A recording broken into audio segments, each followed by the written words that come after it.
Is it deviated? So the trachea normally is a bit deviated to the right because of the aortic knuckle.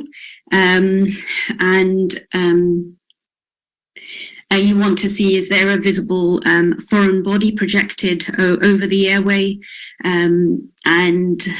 Especially with the children, they're frequently putting things into their mouth, and then they might present with breathing difficulties, and you might not necessarily get a history of a foreign body ingestion, so you need to look out for this. And then there's things such as the steeple sign in croup, which patients might present with, where you get narrowing of the trachea. So we've got an example here of the steeple sign. So you can see, can you see my arrow? Yeah, we can. Oh, thank you. Yeah, so we've got this arrow that's pointing towards the narrowing of the airway, and you've got that you've lost that normal convex shoulders on either side, where the transition to the larynx is, and you get this inverted V appearance, which resembles the steeple of a church. Okay, and then you want to look at the right and left main bronchi, check that the anatomy is normal. Can you see any variations of anatomy? Sometimes you might be able to see these on the chest x-ray. So you've got things like pig bronchus, duplication, or even absence of bronchi. And again, you're looking for foreign bodies. So this is just an illustration of the different variations of the bronchi that you can get. So you've got the main two types, which are displaced bronchi or supernumerary. And the difference is basically, so with displaced bronchi, you've got the usual bronchial supply to the affected lung is concurrently is absent. So here you can see that this apical segment is absent from its normal place, but then you've got it coming off directly from the trachea. Whereas in the supernumerary bronchus, the rest of the bronchial anatomy is present, it's all there, but you've got this extra supernumerary bronchus. And you can see this supernumerary bronchus on this coronal CT slice as well. So this image on the left just shows foreign body. So you've got this radiopaque rounded foreign body projected over the upper airway. And this was in a 6-year-old boy who ingested 2 coins, and these were lodged in the esophagus here, and they were superimposed upon each other. So, and it gives the appearance of a disc battery, which is another thing you need to be aware of, because you get this lucent edge. So here you can see this chrysanteric lucency in the superior aspect, but these were actually 2 coins that were superimposed upon each other. And here we've got the steeple sign again, narrowing of the upper airway. So breathing, you're mainly focusing on the lungs. So you're looking at each of the lung zones, you're assessing the volume of the lungs, and you want to be able to see most of the heart above the diaphragm. So if so the percentage of the heart below the level of the hemidiaphragm should be less than 1/3 of the entire heart height. Another thing you look at is the curvature of the hemidiaphragms. So these should be just mildly curved, but not flat or everted, as you can see here. So this is a normal, well, not normal, sorry. You've just got the curvature of the diaphragm here, which is normal. So just going back, another thing you can count is 5 or 6 ribs, and these should be present above the hemidiaphragms. Yeah, you're also looking for a pacification. So that would suggest that there's replacement of the normal air in the alveoli by something else. So this could be infection or pus, fluid, blood, or cells. So you want to correlate that with the lobar anatomy, depending on which zone is affected, and the contours that are obscured, such as the right side of the heart or the left side of the heart or the hemidiaphragms. And then finally, also ear trapping. You tend to get that quite commonly in children, especially who've ingested foreign bodies. So you're looking for a hyperlucent lung. So that's what this example was showing. So you can see the left lung is hyperlucent, and compared to the right side, it's also inflated. And this patient had a radiolucent foreign body lodged in the left main bronchus. So these can be confirmed with inspiratory and expiratory views. So you get persisting hyperlucency of the affected lung. Another thing you can also do is fluoroscopic studies. So if you lie them on the presumed affected side, you won't see any movement on inspiration and expiration of that lung. And then also you're looking for the pleural spaces to check for effusions as well. So moving on to circulation, you're looking at the cardiothoracic ratio. In children, because the most radiographs are taken in the AP position, the normal cardiothoracic ratio can be up to 60%. So that can be normal. You're looking at the pulmonary vasculature, so you're assessing the lung zones, looking for increased vascular markings.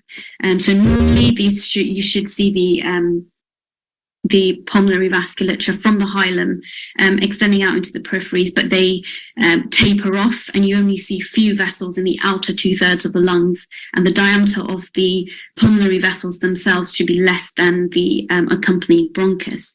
So in the case of pulmonary plethora, you'll get the prominence of the peripheral parenchymal vessels, as you can see here. And sometimes you'll get dilated, tortuous vessels extending further out into the peripheries, and the pulmonary artery diameter will be greater than the accompanying bronchus. So this case just demonstrates a child with cardiomegaly secondary to a ventricular septal defect, and they had pulmonary plethora. So you can see there's lots going on both sides on the lungs, and you've got these dilated vessels, and you can see them extending far out into the peripheries, which is abnormal. And then moving on to D, so diaphragm, you want to check all the contours. As I said earlier, mild curvature is normal. It must be crisp and clear. If not, then if you've got a pacification, obscuration, there's something going on that's causing that blurring of the diaphragm. So congenital diaphragmatic hernia, so if you've got intra-abdominal contents being pushed into the thoracic cavity, that will cause an abnormal contour of the diaphragm. Other congenital abnormalities such as sequestration. Another thing to be aware of is the deep diaphragm sign or deep sulcus sign on this supine pneumothorax, such as the one seen here. You've got the arrow, so you can follow the diaphragm all the way through. That's because there's air trapped between the heart and the diaphragm, and this was a case of pneumomediastinum, which was confirmed later on the CT. So you shouldn't be able to follow the diaphragm continuously below the heart. And then you've got the deep sulcus sign, as I was saying earlier. This doesn't demonstrate it, but you'll see the sulci extending much more inferiorly than normal, and that's the sign of a pneumothorax on a supine film. Don't have an image there. So E was for edges. You're looking, as I said earlier, with the contours, but you're following the mediastinum as well. So in children, you've got the thymus as well to be aware of. So you might get a slightly bulky upper mediastinum because of the thymus, but you need to be aware of what is normal. Looking at the hilum as well, the size and the density to see if there's any added densities that might suggest nodal enlargement or a mass. And then following the pleura laterally all the way up to the apices to check that everything is clear. So the thymus has a variable size and appearance. Usually you don't see it in children above 6 years because it obliterates. Then it's a soft structure, so it can have a varied configuration. So we'll go through those as well. So if there is atypical widening of the thymus, you want to consider ultrasound assessment because you can get pathologies such as neuroblastomas, lymphomas, teratomas or germ cell tumours, or even thyroid pathology extending from the neck. So yeah, in neonates, it's the most prominent up to 2 years. relative to the rest of the thoracic volume, and you only see it in about 5% of children greater than 5 years. And the right side is usually more prominent than the left. And you've got loads of different configurations that you can see. So here you've got one appearance, and then you just got other images. So the other configurations you can get are the Sale sign, the Spinnaker sign, or you can just get some slight indentations or scalloping, but it can be continuous with the right heart border. So the thymus itself is quadrilateral in shape, and it extends from the level of the manubrium down to the fourth costal cartilage. It typically has a smooth outline but because of its close proximity to the costal cartilages, it sometimes can be slightly scalloped or indented, as you can see in some of the images here. And it's usually prominent on the right. So then F for foundation, so you're looking at the bony skeleton that you can see, and you're looking for fractures. So this can be in the context of trauma or NAI, looking at the density of the bones. Is there any evidence of metabolic bone disease, infection, and then skeletal dysplasias as well, which you can see in children. And then finally G for gadgets. So we're going to talk about this. So these are basically lines and tubes. As I said at the start, you need to assess these first, but for the sake of the presentation, because we'll be going through cases of lines and tubes, I've left this till the end. So we've just got the variety of lines and tubes that you might come across just outlined here. So airway tubes, feeding tubes, drains, temperature probes, and then you've got your long lines and central venous catheters. So this image demonstrates a NJ tube. So you can see that the tip is on the left, in the left upper quadrant within the jejunum. So this is a replogal tube, and it's used in the treatment of babies with esophageal atresia. It's a double lumen tube, and it's inserted through the nostril into the blind ending esophageal pouch, where it's used to drain the the secretions that build up, and that's to prevent the risk of aspiration pneumonia. So you've got these two outlets. So you've got this suction tubing, and then you've got the second inlet where you can insert saline and air. And this last image just shows the Amplatz closure device, which was used to close off an atrial septal defect.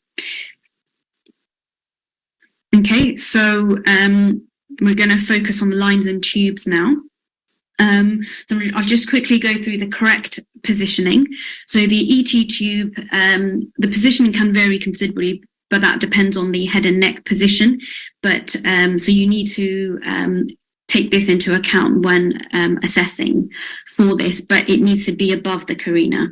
And you need to make sure that it's not too far down into a bronchus, because that will occlude the aeration of the opposite lung. NG tubes need to pass the midline, bisect the carina without deviating above the hemidiaphragm, because that would suggest that it's in the lung. It must cross the hemidiaphragm and then veer to the left and be projected over the gastric bubble. You've got umbilical artery catheters and veins. So the umbilical artery catheter, that dips down first, and then it travels upwards into the aorta. So it goes into the internal iliac artery, then the common iliac artery, and then the aorta. And the tip of the umbilical artery should be placed so that it's avoiding the origins of the major vessels. So you've got two positions. You've got the high position, which is around T6 to T9, or the low position, which is around L2 to L5. So that will avoid the bit in the middle where the visceral branches come off the aorta. The umbilical venous catheter, so that goes straight upwards and through the umbilical vein, through the left portal vein, the ductus venosus, and then into the IVC. And the tip should be at the junction between the IVC and the right atrium, so just about here. And then you've got peripheral lines and central lines. So the tip positions of these can vary, but you ideally kind of want them around the cavoatrial junction or right atrium. And especially with the central venous catheters, they need to be placed so that they are distal to the last venous valve, which is located at the tip of the internal jugular vein and the subclavian vein. So it can be projected anywhere over the brachiocephalic and superior vena cava and cavoatrial junction. This image just demonstrates a portocath. So you can see it's projected, it's gone through the subclavian vein, the superior vena cava, and then the tip is here projected on over the right atrium. Okay, so this is just the normal positioning of all the lines and tubes. Okay, so we're going to start off with case 1. Have we got candidate 1 present? Yeah. Good evening. Are you able to hear me? Hi. Yes, I can hear you. Yeah. Good evening. Okay. Yeah. So this is case 1. If you can, start presenting your findings. Yeah, I've been provided with a frontal chest radiograph of a skeletally immature patient. I will quickly go systematically through the images. The airway appears normal, and going to review areas of the chest, the apices, the bilateral hyla, the hemidiaphragms appear normal. Now going to the circulation, the cardiac contours appear normal. Going through the diaphragm, the diaphragmatic contours appear normal. Apart from this, the edges, there is no evidence of any blunting or obscuration of the right costophrenic angle. However, there is decreased. I couldn't see the left costophrenic angle due to there's I think it is not covered in the film. And apart from this, I'm going systematically through the bones. There are no fractures or focal lesions in the bones, and there is a radio-opaque tube overlying the right chest wall with the proximal tip in the the second intercostal, at the level of second intercostal space, and the tube goes down below into the abdomen. So I would like to know the history of the patient. So they inserted a line, and then they just wanted to check the positioning. There was no other. I'm thinking. I think the line appears normal. There is no kinking or breaks in the line. So I'm thinking in terms of any like a peritoneal shunt that is opening into the vein. Peritoneal shunt, like going from the abdomen into the subclavian or the jugular vein. So I'm thinking in terms, but there is no kinking or any breakage in the tube. Okay. So I would like to have a furthermore history for what the patient has been put the tube for, and I would like to discuss the case with the referring physician. Okay. So they told us that they put a central line through the right internal jugular vein, and they wanted to check the positioning of the tip. Okay, right internal jugular vein. Yeah, the tip. I think it is not in the right internal jugular vein. The tip should be in the right atrium or this SVC cava atrial junction. Yeah, but I think it is not going into the jugular vein. It has taken a route, I think, to another, like a superior epigastric vein. I think it has taken the route of superior epigastric vein. Apart from this, I couldn't see any other abnormality. It is not in the tip is not in the cava atrial junction. Yeah, no. So is this what you're talking about? You're saying the tip is. So where do you think that is? So if they've inserted it through the internal jugular vein, so where you're right, it's not projected over the superior vena cava or the. I think it might have gone into the axillary or the subclavian vein. Yeah. Okay. Yeah. So this. Yeah. Okay. Yep, so this was a malpositioned line. So it was an internal jugular line. So you can see that this is the insertion point. It travels caudally, but instead of going into the brachiocephalic vein, it veers to the right. So it's gone into the subclavian vein. So this is a malpositioned line. So this was a central venous catheter, and yeah, you're right. The rest is normal. So yeah, so good. So you got that in the end. But you also need to just make sure that you comment on the lines and tubes first. Okay. So I know, it was good. You went through the A2G framework. But comment on the lines and tubes first, and then say, you want to inform the referrer and make sure that they replace this line as soon as possible. You need to make sure that they're aware of that. Okay. Good. Okay, so we've got case 2. So I've got 2 images here. If you start off presenting the first one on the left, so this was the radiograph which was done first, and then the second radiograph on the right was done an hour later. So if you start off presenting this one. Yeah, I've been provided with a supine portable radiograph of a skeletally immature patient. I would go through the lines first. I could see the endotracheal tube, which is above the level of carina, and I could see I think there's a tube, nasogastric tube. I think it is coiling within the mediastinum. It has not gone into the left beneath the left hemi diaphragm. There is a malposition of the nasogastric tube, and apart from this, I could see, I think, a butterfly, central venous line projected over the right side of the neck.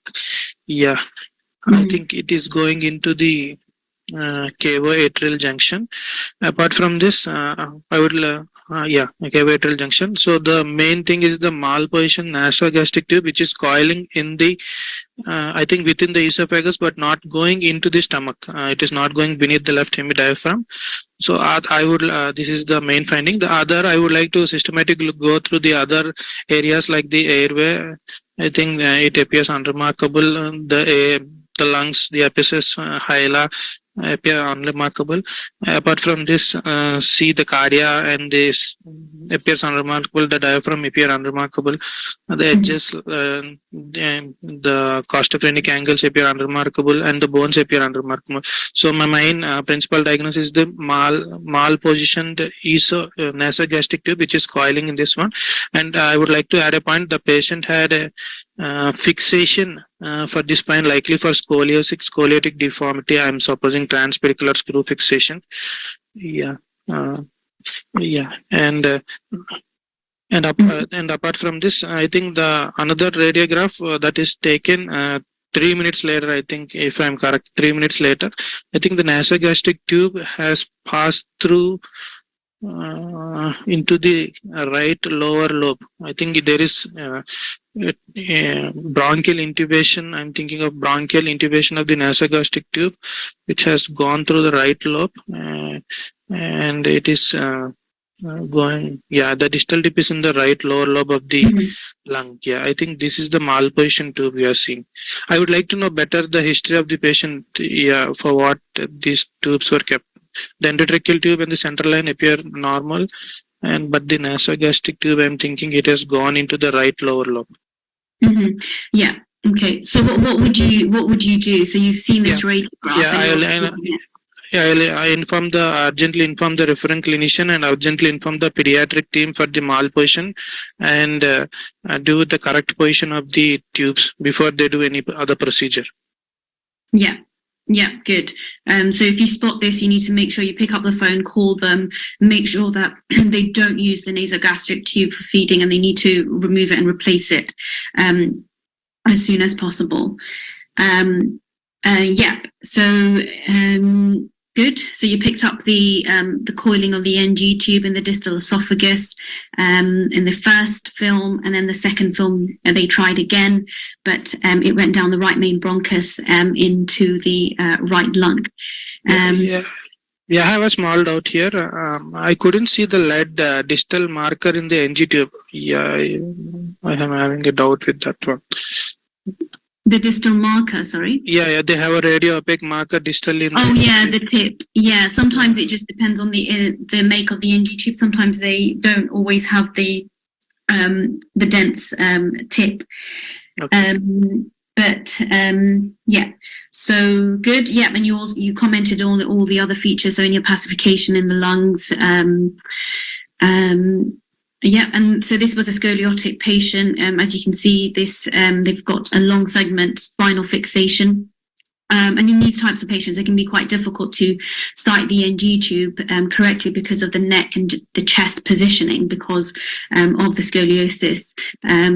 So they tried again, and on the third attempt, we've got they managed to site the NG tube correctly. On this image, we can't really see the tip, but we can see it's below the it crosses the hemidiaphragm, and it's on the left side.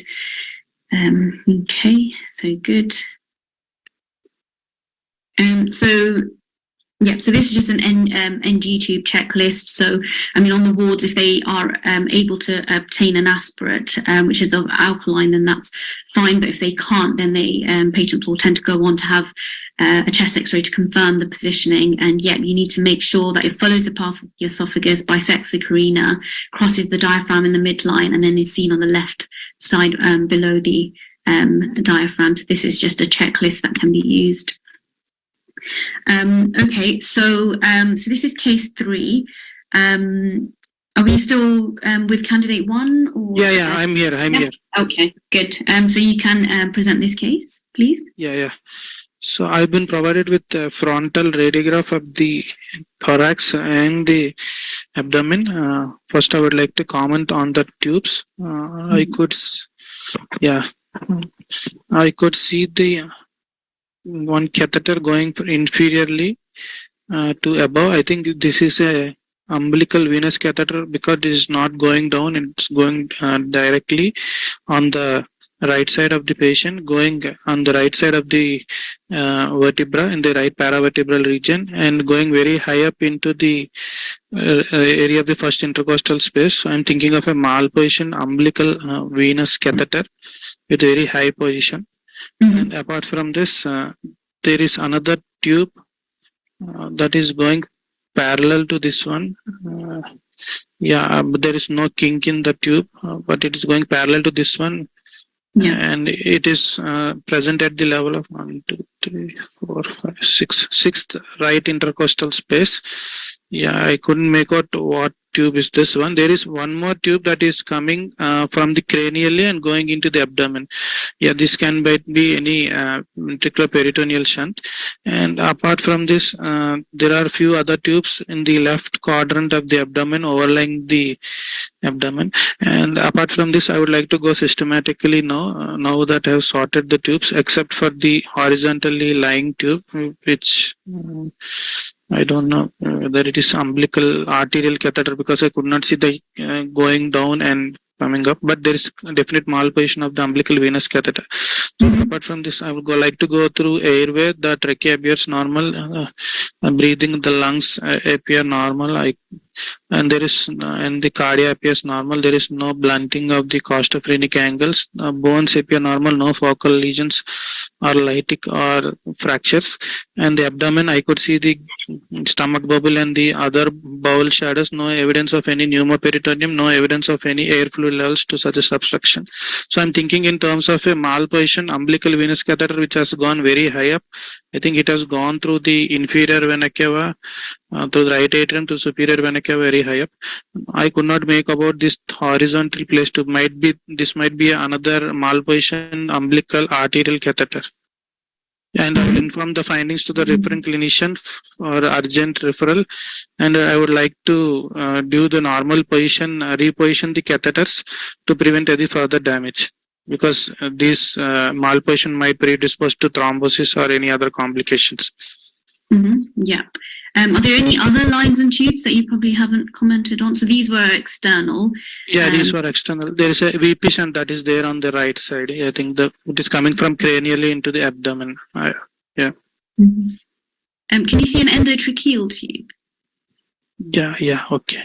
Yeah, I can see. I think it has gone into the right bronchus. Yeah, it has gone below the level of carina, but I couldn't see any collapse of the right lung, any segmental collapse. It has gone beneath the level of carina. Yeah, I think I missed that one. I think these are to be positioned correctly before they do further undergo any other procedures. Yeah.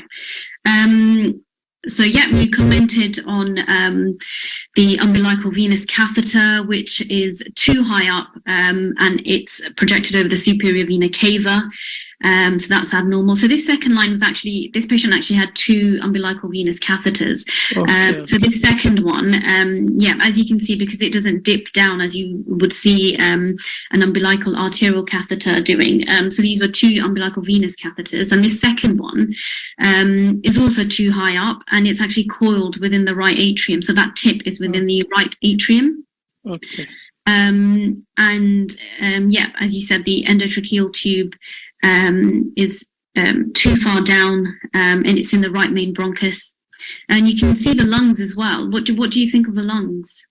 Yeah, I think there is increased opacifications on both sides. It might be due to the bronchial intubation of the endotracheal tube in the hindsight now. Yeah. And there is decreased aeration due to the bronchial intubation. Yeah, so this patient, you can see there's bilateral diffuse kind of granular opacification of the lungs, and you can see some ear bronchograms as well. So the lungs are definitely abnormal, slightly of low volume as well. So this patient had respiratory distress syndrome, and you can see that all they've misplaced the umbilical venous catheters and the endotracheal tube. I'm not entirely sure what this line is. I think this was external. But yeah, so we've got 3 misplaced lines and abnormal lungs. So again, you need to, the next step would be to inform the team as soon as possible to let them know of the misplaced lines, and they will need to be replaced, or the ET tube will need to be brought back, withdrawn a couple of centimeters. Okay. And yeah, the abdomen, that was fine. You commented on that. So yep, no. Bowel gas pattern was normal, so there's no pneumoperitoneum. Can comment on portal venous gas or any mottling. Okay. Yeah, so I've been provided with the frontal chest radiograph of a skeletally immature patient. This is a supine portable radiograph. I would like quickly go through the sequence. Like the nasogastric tube is noted in correct position with the tip going through crossing the carina and going to beneath the left hemidiaphragm into the stomach. The other main thing is the endotracheal tube, which has gone beneath the level of the carina into the right main bronchus, causing the entire collapse of the left lung. There is complete opacification of the left lung because of the right bronchial intubation of the endotracheal tube. And apart from this, there are few external lying tubes that are seen in the overlying the face, and there are no other tubes to be commented upon. Now going systematically through the airway. So this is bronchial intubation. There is complete opacification of the left lung. The right lung aeration is normal. There are no focal or any diffuse lesions. The costophrenic angle appears normal, and the bones show normal density, no focal lesions, no fractures. The visualized abdomen appears normal. There is no evidence of any pneumoperitoneum. So my principal diagnosis here being the right bronchial intubation causing complete collapse of the left lung. So in my routine practice, I will inform the referring clinician of the findings, as this is an emergency, inform the pediatric team for reposition of the endotracheal tube to above the level of carina to promote aeration of the collapsed opacified left lung. Yeah, very good. Yeah, so you spotted the findings. So you've got the ET tube in the right main bronchus and the left lung collapse resulting because of that. So good. So you commented on the lines and tubes first. So you've got the NG tube, which is appropriately sited, and the ET tube, which is obviously not. And you can see that there's volume loss on that left side. You can't really see the right heart border. You've got the gastric bubble, which is higher than usual, and that's because of the lung collapse and the hemidiaphragm being pulled upwards. You can see this rib crowding as well, which is suggesting that there's volume loss on that left side. So good. Yeah, you're going to call the team ASAP, inform them to withdraw the ET tube as soon as possible. Good. So yeah, this is just a diagram kind of explaining the different causes of an opaque hemithorax. So it can be due to a variety of things, and what you want to do is look to see whether there's any mediastinal shift, and that will help to figure out what pathology is causing it. So in cases of pneumonia, you won't necessarily get any mediastinal shift. When you're looking at the intercostal spaces, they will be symmetrical on both sides. You might get some delayed blunting of that costophrenic angle, which could be due to infection or pleural effusion. So if you, so in other cases, if you get mediastinal shift, you want to see which side it's being pulled towards. So if it's contralateral to the side of the abnormality, so that could suggest an effusion or a large intrathoracic tumor. Other things would be a diaphragmatic hernia where you've got extra contents within the hemithorax. And you can look at the intercostal spaces, so they will commonly be widened when compared to the left side. You'll get, in the case of an effusion, you'll get early dense opacification of that costophrenic angle. In cases of collapse or post-pneumonectomy, you'll get ipsilateral mediastinal shift, and you'll get the opposite. So you'll get narrowing of the intercostal spaces, elevation of the hemidiaphragm because you've got low volume on that side. Other conditions that you can also get this type of appearance would be in pulmonary agenesis, aplasia or hypoplasia, and lymphangitis. So you'll get this narrowing of the intercostal spaces. So this is just something to keep in mind. So we'll move on to case 5. So if you want to present this. Yeah, I've been provided with a frontal chest radiograph of a skeletal immature patient. I would like to go systematically through the radiograph. I think there is the main positive findings. The important abnormality here is the complete opacification of the left hemithorax. With I think there is left hemithorax. There is elevation of the left hemidiaphragm, suggesting volume loss of the left hemithorax. I think there is decrease in the intercostal spaces when compared to the right side, again suggesting decrease in the volume of the left hemithorax.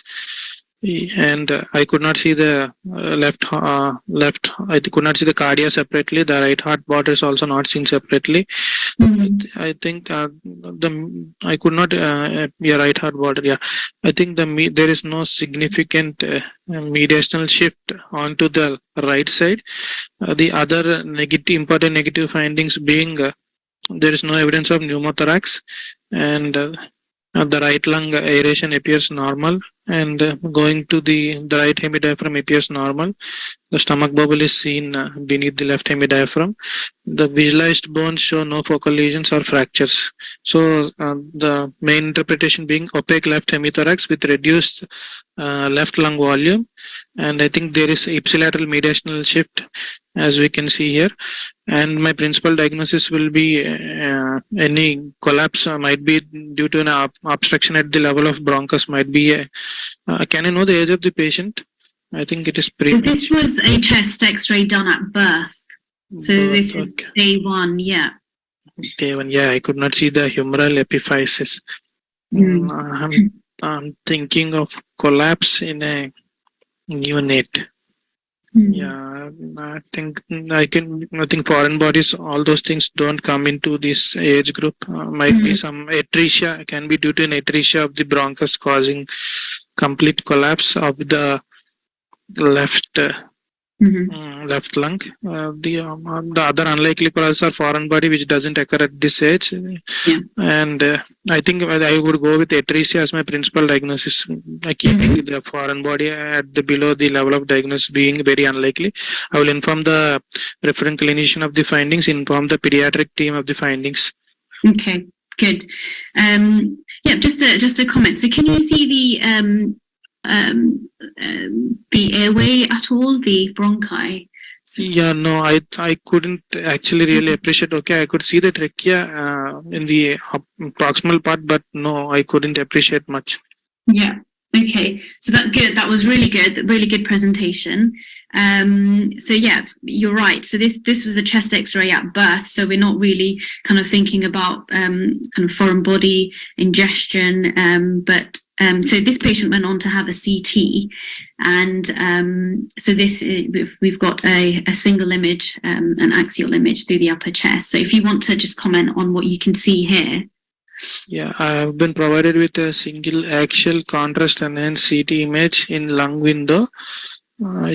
Showing, I think there are multiple vascular structures in the medial and posterior, that is visceral and paravertebral compartments of the mediastinum on the right side. I think this is the heart. Yeah, I think the heart has fallen behind, and there is a single bronchus that is going on to the left side. The descending thoracic height appears normal.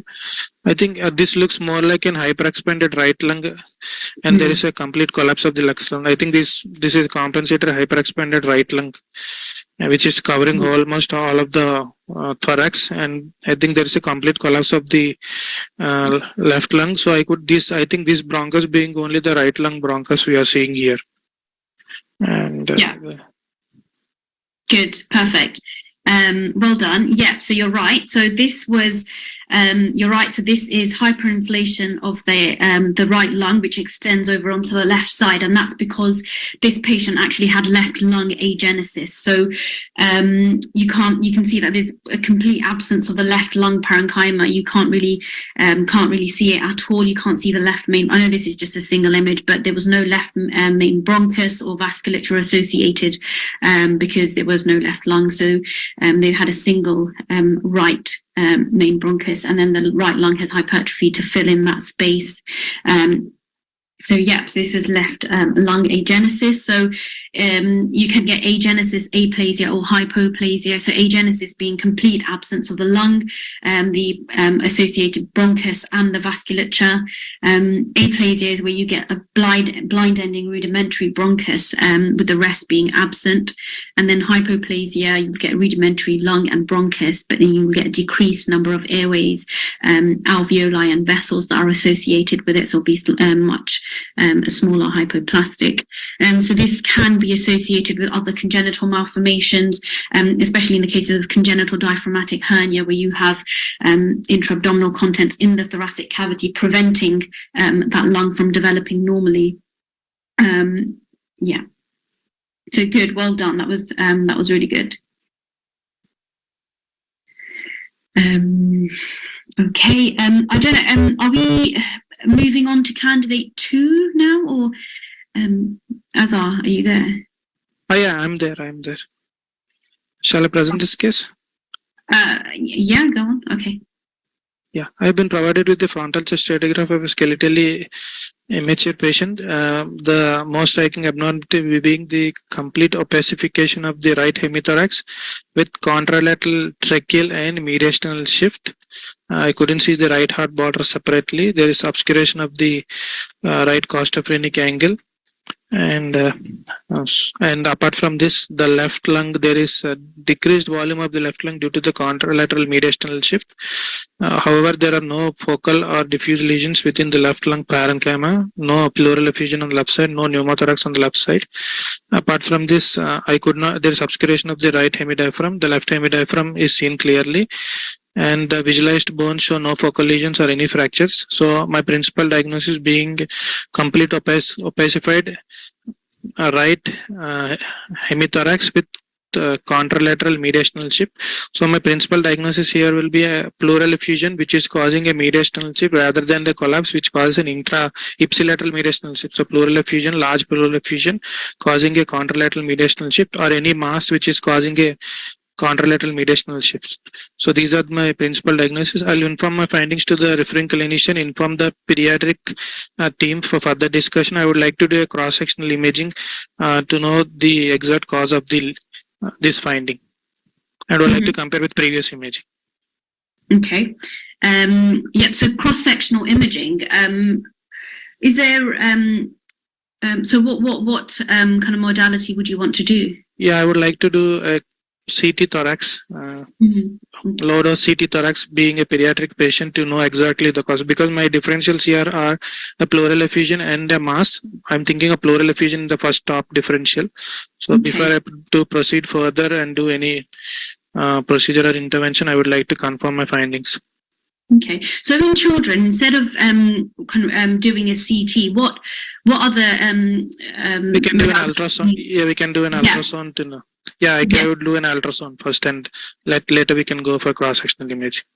Yeah, so we can use ultrasound. It's easy, accessible, and we can assess the pleural spaces in children quite well. So so this patient went on to have an ultrasound, so we've got an image here. Yeah, this is the transaxial image of the ultrasound of the same patient. I think the image in the right side being the liver, and there is a right hemidiaphragm, and there is pleural effusion with collapse of the lung. I think there is a fluid in the right hemithorax. I think this confirms my first differential diagnosis of pleural effusion being the cause of the opacification and causing the contralateral shift. Okay, and do you think this is just a simple pleural collection, like simple pleural fluid? I couldn't see any septa. There's a collapsed lung in it, but I couldn't see any septa or any loculi. I couldn't appreciate on this. Yeah, there is a. What do you think of this? I'm thinking that being a mass, and that being a mass or causing a reactive pleural effusion here. Yeah, I would like to. Okay. So I'll just go through this. So I'll just go back to the chest. Yeah. So you commented on all the findings. So you've got a pacification of the right hemithorax with mediastinal shift and tracheal deviation. As you said, your differentials of pleural effusion or intrathoracic mass are correct, and then you'd go on to do an ultrasound to assess that further. So with this patient, you've got the liver here below, and then you've got this heterogeneous kind of pleural collection.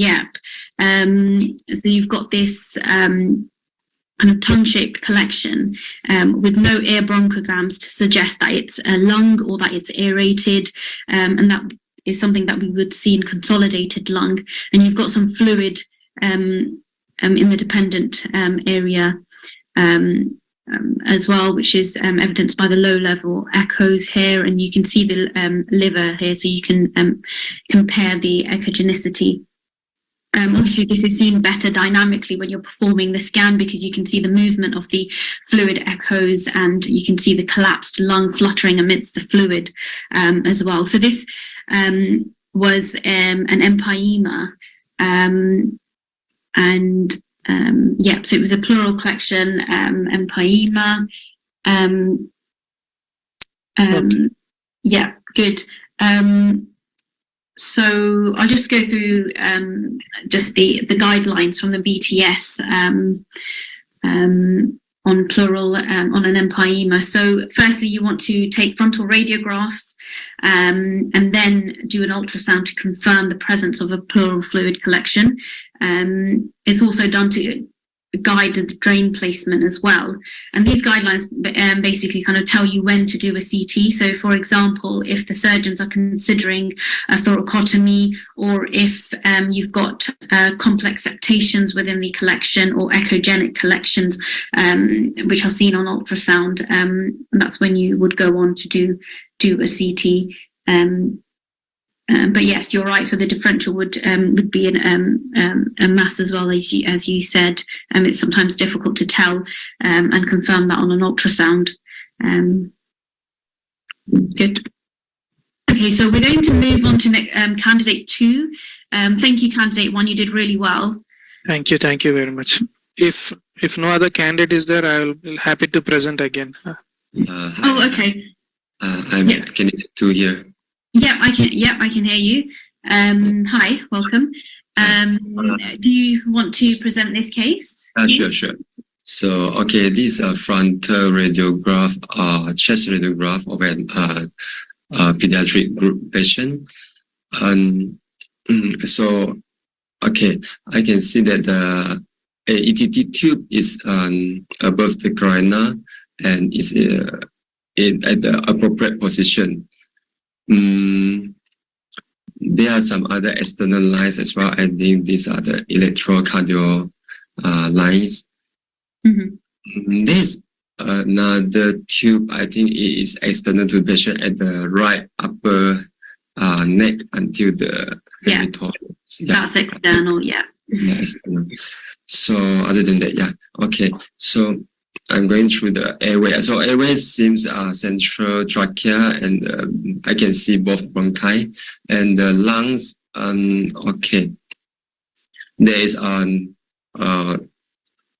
homogeneous opacity over the right middle and lower zone, which are obscuring the right heart border as well as the right hemidiaphragm.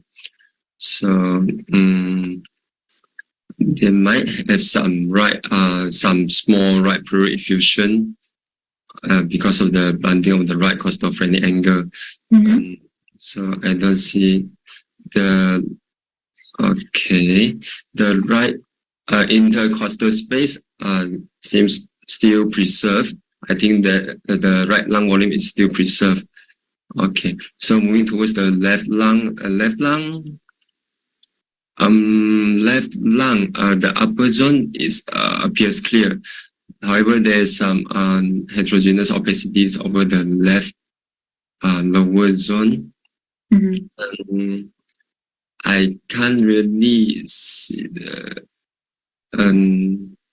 the left hemidiaphragm is not well outlined. Okay. So I'm reviewing at the bony thorax. It seems unremarkable. The heart appears still because it's supine, so I think it's still within normal limit. Okay, so I don't see any pneumothorax in this radiograph. So in conclusion, I think this is clinically unwell patient which is intubated and showing bilateral lung infection, more prominent at the lower lobes, and also could affect bilateral lower lobes and also right middle lobe. Yeah. Good. So you picked up all the findings. So you've got the ET tube, which is in a good position, and you've got this patchy airspace opacification within both lungs, mainly in the mid to lower zones. And the right heart border, both hemidiaphragms are obscured. So there's definitely some consolidation going on here, plus or minus pleural effusion. So this patient went on to have an ultrasound scan of both lungs. And what can you see here? Okay. These are the selected images of ultrasound of this patient. For the left side, I can see there is hepatization of both visualized lower lobes. Yeah, and also I can see echogenicity within it could represent the air foci. I don't see any pleural effusion. So this confirms the findings of bilateral lung consolidation. Yeah, good. So these images are demonstrating bilateral consolidation, as you rightly said, and you've got hepatization.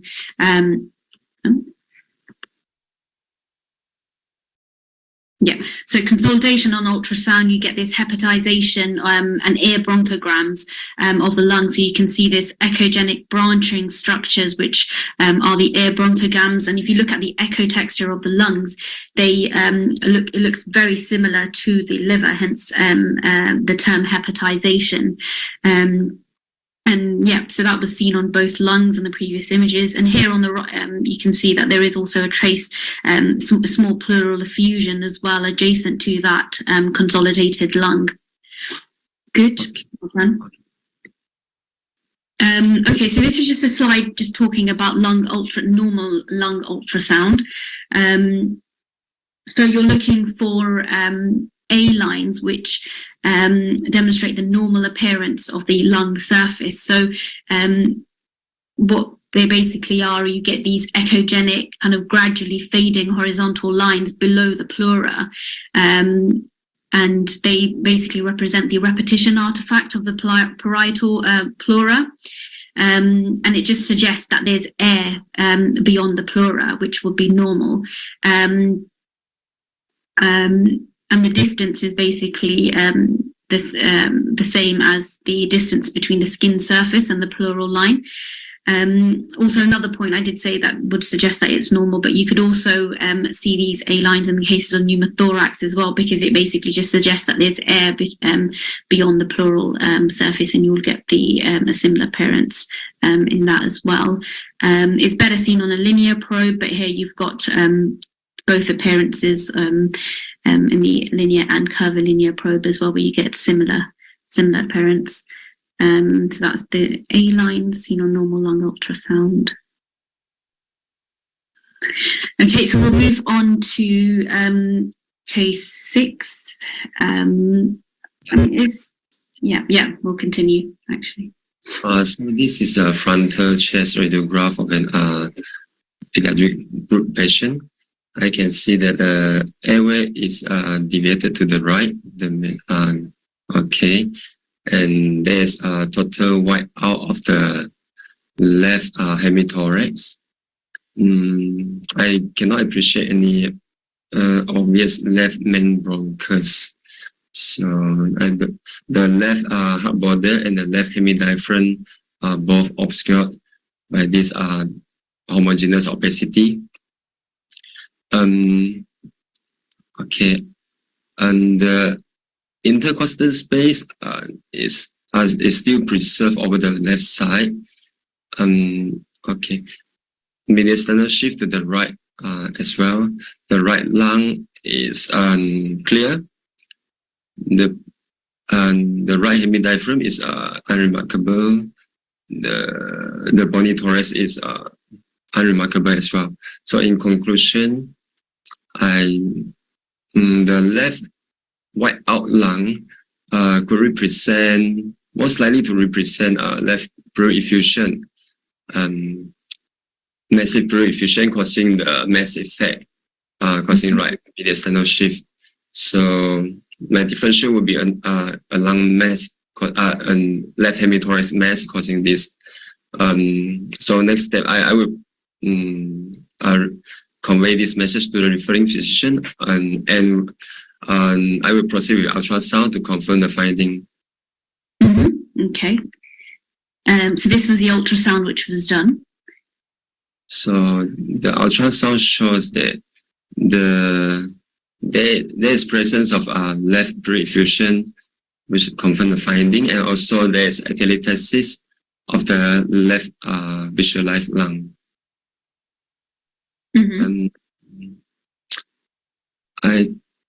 Okay, there is I think there's also a collapse of the lower portion of the left lung, which you see in the lower portion of this ultrasound instead of the mass. Okay.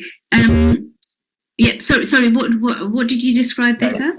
Yeah, I mean, I'm not sure because I cannot see any bronchogram within it, a bronchogram. So I'm thinking it could be a total collapse of the lung lobe as well. Differential would be a mass. Maybe a dynamic ultrasound could help to see differentiate between these two. Okay. Okay. Yeah. So we can see that this is the normal lung, and then you've got the anechoic fluid here, which is the pleural effusion. But then you've got this this extra bit here, which is quite heterogeneous and doesn't really have a similar echo texture to the lung that's adjacent to it. So this was a mass that was seen within the thoracic cavity, and you can see it's quite heterogeneous. There's kind of rounded cystic spaces which aren't really tubular, and then you've got these kind of curvilinear areas of high echogenicity as well, and it's quite rounded, well defined, and it's separate to the lung. So this was a mass, and this patient went on to have a CT scan to clarify that further. What can you see here? Okay. So these are selected axial images of the left of the thorax. They are contrasted scan in the portovenous phase and the mediastinal window. So I can see that the presence of a huge mass in the left hemithorax, and it appears heterogeneous with some and also mainly the hypodense areas. I can see some calcifications within it. Okay, the lung, visualized left lung is atelectatic collapse, and there's presence of the mild pleural effusion over the left hemithorax. It causes mass effect and pushing the mediastinal structure to the right. So in press, okay, and okay, this is a huge left lung mass. Yeah. So my differential diagnosis would be the left lung neoplasm. And okay, I forgot to mention about the bones. The visualized bones appears unremarkable. There's no. Yeah, don't worry about them. Yeah, that's fine. So differential would be left mediastinal mass, or most likely from the posterior or medial mediastinum. Yeah. Okay. Good. So this CT is, you can see this large heterogeneous mass filling the left hemithorax, and you can see, as you said, the collapsed lung. You can see here with the air within the bronchi there, and it's causing contralateral mediastinal shift. And then, there are areas of high density as well. So this was a contrast CT. So I think we've got some vascularity within it, and you can see there's they've inserted a drain as well, which you can see at the lateral aspect of the chest, extending medially. So this was a large mass. And you can see the low attenuation, which represented areas of necrosis centrally. So this was a pleuropulmonary blastoma. So these are quite rare, but most of them occur between the ages of 0 to 2 years old. And they have a lot of associations, particularly with CPAMs, other gene mutations, multilocular cystic nephromas, Wilms tumors, and they are classified into 3 types with an increasing order of malignant potential. So type 1, which has the best prognosis, is the cystic type. So we did see some areas, cystic areas on the ultrasound on that one, and then the type 2 is the mixed type, which is a slightly worse prognosis. And then the type 3 is the solid type. So these are usually right-sided, plurally based. You don't tend to see much chest wall invasion or calcifications within them.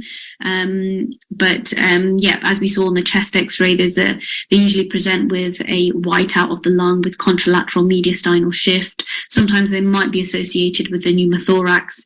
And as we saw with the mixed solid cystic masses on the ultrasound, it usually presents with a heterogeneous mass, and sometimes you might also get a pleural effusion as well. So well done. That was a hard one, but you picked up that.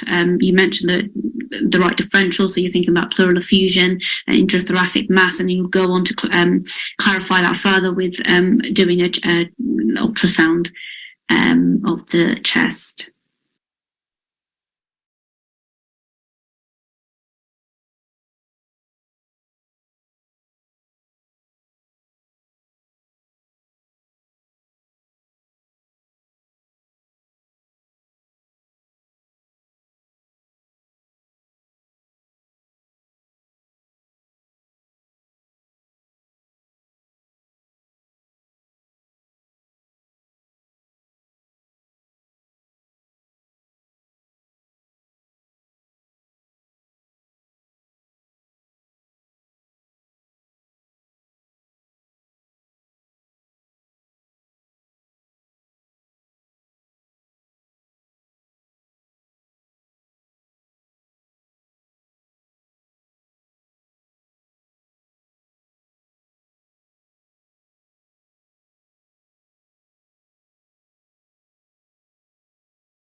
Can everybody see my arrow? Moving.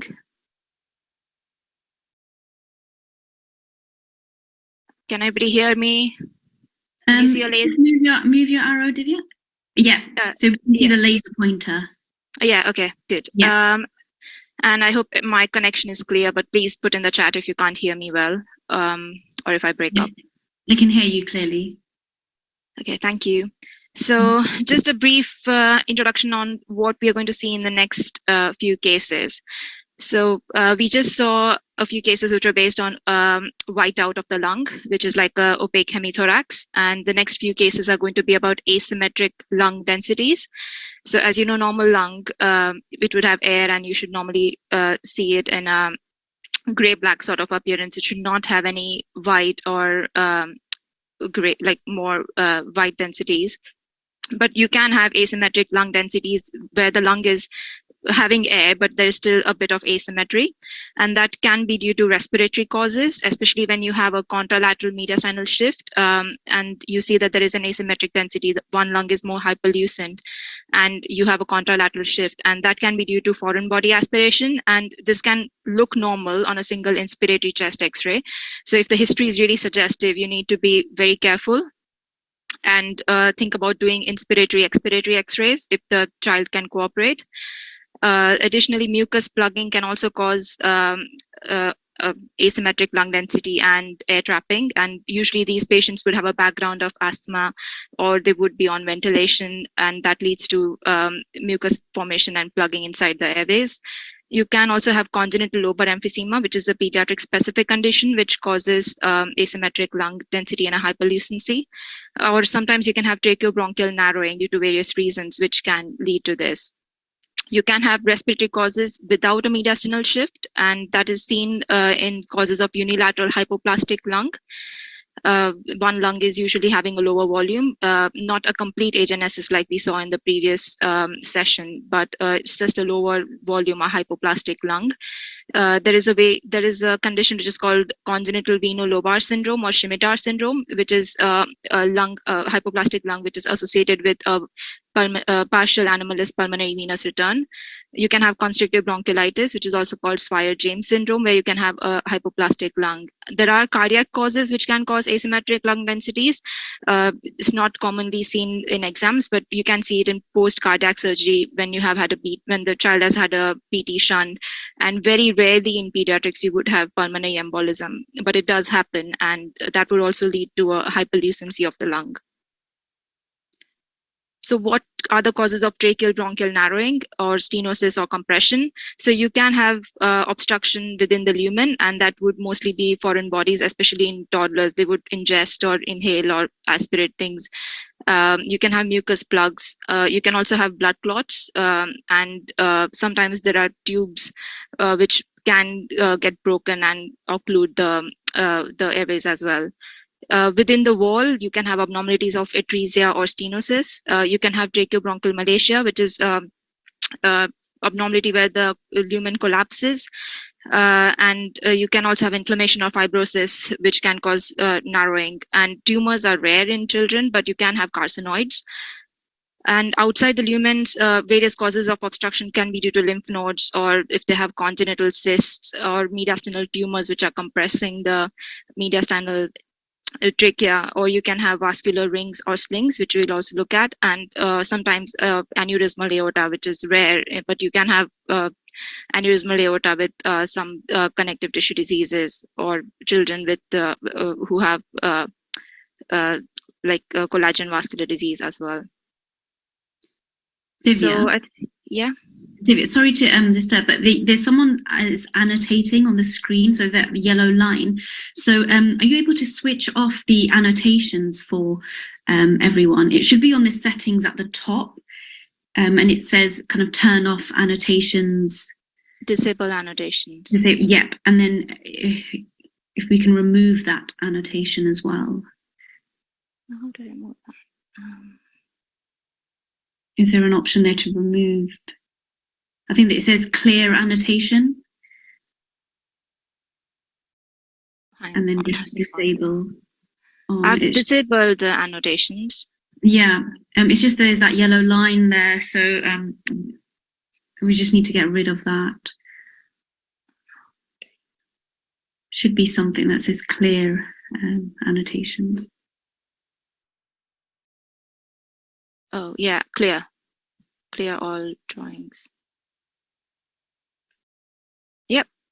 Is that? Yeah, that's worked now. Great. Cool.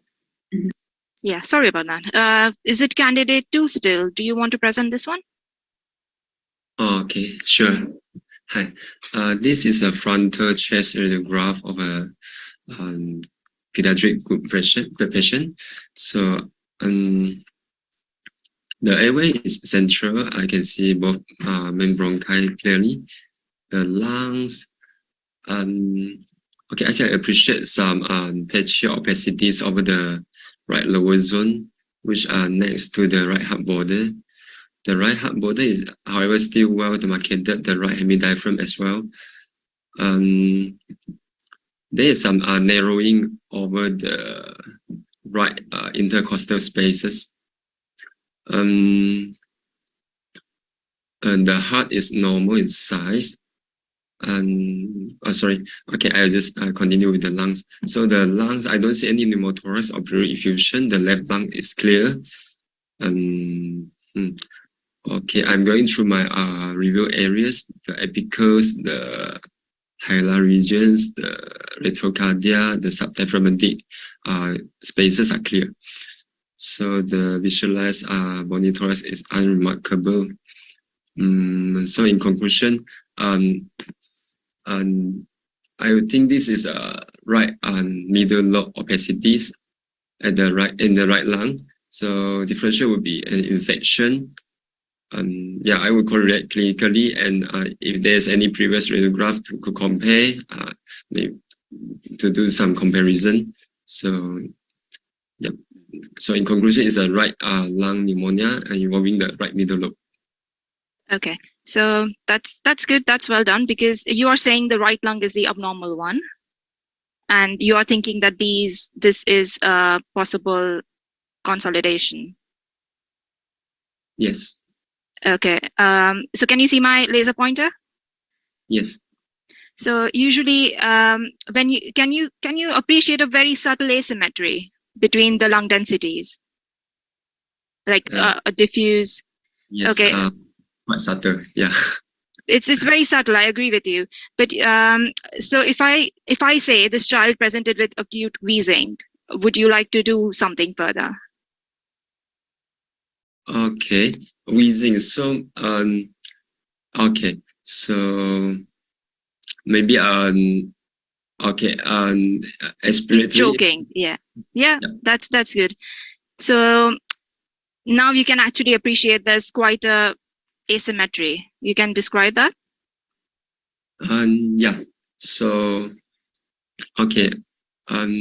So in the inspiratory radiograph, the lung densities appears quite symmetry, and relative to the left side, on the right side, the expiratory radiograph, the left lung is still preserved, is still relatively more loosened than the right lung, and the left lung volume is still more than the right lung. So in this case, I would suspect foreign body aspiration. Yeah, correct. So in toddlers, the history can be very misleading. You would never see, sometimes they have not witnessed the child has eaten something, and probably it has gone into the trachea, and they're prone to picking up peanuts and stuff like that and putting that in their mouth. So you always have to worry when you have an audible wheeze in the history. And so you can clearly see between the inspiratory and expiratory, the left lung volume has not normally reduced. So in expiration, your lung volume would reduce, and the lung would become a bit more white when it's in expiration. So a normal expiratory lung, this is another pitfall of a expiratory lung radiograph. So if you have an expiratory lung radiograph, you are prone to see prominent perihilar markings. So you would tend to overcall them. So always be wary of an expiratory radiograph. And but in case of this, you can see there's a clear increased hyperlucency of the left lung on expiration because there is air trapping. So there's air which is coming into the left lung, but because of the foreign body which is lodged, there's like a one-way valve mechanism, and air is not able to get out, and that leads to like air trapping within the lung, and that leads to a hypertransradiancy of that side. So in this case, this was a foreign body, and in case of foreign body inhalation aspiration, this is an emergency. So you have to immediately call the referring clinician, and they have to go ahead with a bronchoscopy and remove the foreign body. And sometimes if it is clinically suspected, they wouldn't even wait for a chest x-ray, and they would just go ahead with a bronchoscopy and remove the foreign body.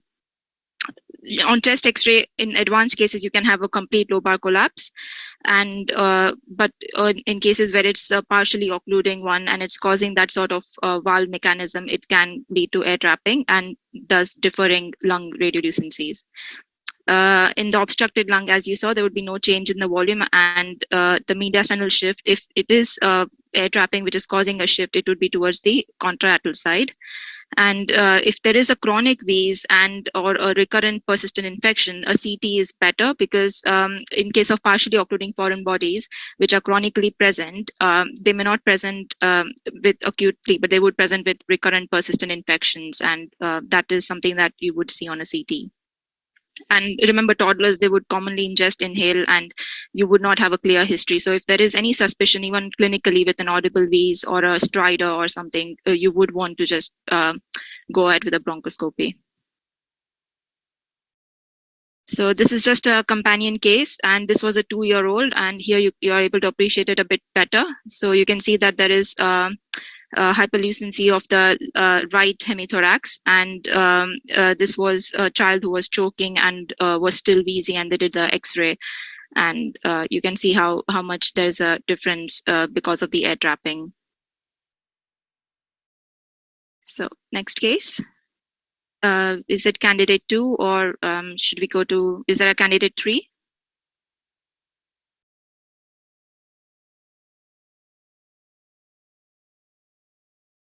No, we can move to candidate 4. Yeah, sure. Candidate 4, if you would like to take this one.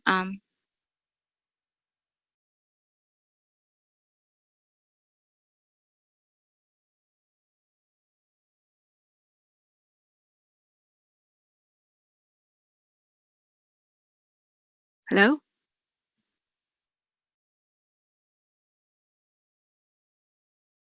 If candidate 4 is not there, we could move back to candidate 1. Yeah, Are you still there? Yeah. Okay, so yeah, if we'll go back to candidate 1 then. Do you want to just present it how you would in a chest radiograph? Yeah, I've been provided with a frontal chest radiograph of a skeletally immature patient. I would first discuss the tubes. The endotracheal tube is above the level of the carina. The nasogastric tube goes into below the level of left hemidiaphragm. I think there is one more overlying tube over the lower thoracic vertebra. Couldn't make out what it is. Now going systematically through the lungs, I could see in evidence of lucency in the right crostophrenic sulcus, and there is increased bronchovascular markings of the right lung. The right hemidiaphragm is seen clearly, and there is another lucency in the right paramediastinal region. Now coming to the left side, the left lung shows normal aeration, normal bronchovascular markings.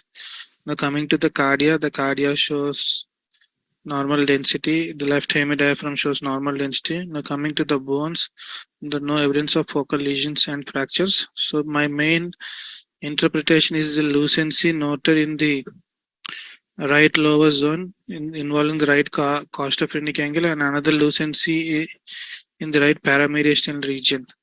So may I know the clinical history of the patient? This patient is ventilated in ICU, and this is a chest x-ray because he's developed new oxygen requirement. like which is increasing his oxygen requirement. Okay, rather. yeah, I'm seeing here like there is increased granularity of the both lungs. I'm thinking in terms of a surfactant deficiency, and with the ventilation, I'm seeing like this might be either some small pockets of pneumothorax or pulmonary interstitial emphysema in the right lung and increased granularity. So this is my principal diagnosis, either pneumothorax or pulmonary interstitial emphysema. So I inform the findings to the referring clinician, inform the pediatric team, and compare with the previous radiograph to see the changes. Yeah, excellent. That's really well done. And this is the same case over the next few days, if you want to describe. I think same case. I think there is increase in the pneumothorax. I can see the lucency increase in the right upper zone. Again, there is that increased pulmonary interstitial emphysema of the right lung, and the granularity is still there in the left lung.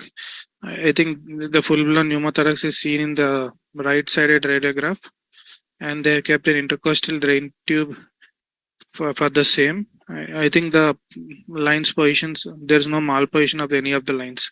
So I think this is a pneumothorax complicated due to pulmonary interstitial emphysema, which is a complication of ventilation of a surfactant deficiency disease.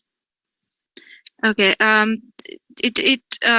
The children who are on ventilation and with positive pressure ventilation, pneumothorax can happen even without an underlying lung disease. And in this case, I think it is related to their ventilation. But yes, it's very correctly identified on the first radiograph itself. It was a pneumothorax, and the clue there was the deep sulcus sign, as you said, along the right lower zone. And you have to be very careful in any patient with new pleuritic chest pain or unexplained breathlessness. Always look carefully for a pneumothorax, and always double check the lung epices as well as the costophrenic angles. And the three cardinal features, as you know, of a pneumothorax is when you have a clearly defined line, and that is the visceral pleura, which you can see in profile, and it will parallel the chest wall. And the upper part of the line would be curved at the lung apex. So that's why I always check the epices. The overlapping ribs can be a problem. So you should always make sure to go through each intercostal space and make sure that you look between the ribs. And if there's any absence of lung markings lateral to it, that is, there are no vessels, then you would suspect a pneumothorax. And you must always hunt for the evidence. Don't just briefly look at an X-ray, otherwise you will miss a small pneumothorax. But excellent, that was really well done on the on that case. And another case, if you just want to describe. Yeah, I haven't provided. Sorry, I just wanted to say candidate 4 was actually present, but we couldn't hear them. Should we continue with this one, and then after the next case, I'll move to candidate 4? Yeah, okay. Yeah, okay. I've been provided with a frontal chest radiograph of a skeletal immature patient. The most striking abnormality is the increased lucency of the left hemithorax. There is a pneumothorax with the collapsed lung. And apart from this, there is a continuous diaphragm sign, which is above the level of the right and left hemidiaphragm below the cardia, keeping in with a pneumomediastinum. I think patient has both pneumothorax and pneumomediastinum. There is no contralateral mediastinal shift. The right lung appears unremarkable. No pleural effusion, pneumothorax on the right side. There is no pneumoperitoneum. There are no focal lesions or fractures in the bone. So principal diagnosis here being a left pneumothorax and a pneumomediastinum. I will inform the findings to the referring physician, urgently inform the pediatric team, and compare with the previous imaging. Perfect. That's really well done. Additionally, in this case, there's also increased perihilar bronchial wall thickening, which you can really see well on the right side, although the left lung is collapsed because of the pneumothorax. So this is actually a case of viral triggered bronchiolitis, and in case of bronchiolitis, when it's severe, they can get pneumothorax and pneumomediastinum as well. So really well done. That's excellent. So candidate 4, are you able to present this case? Are you there?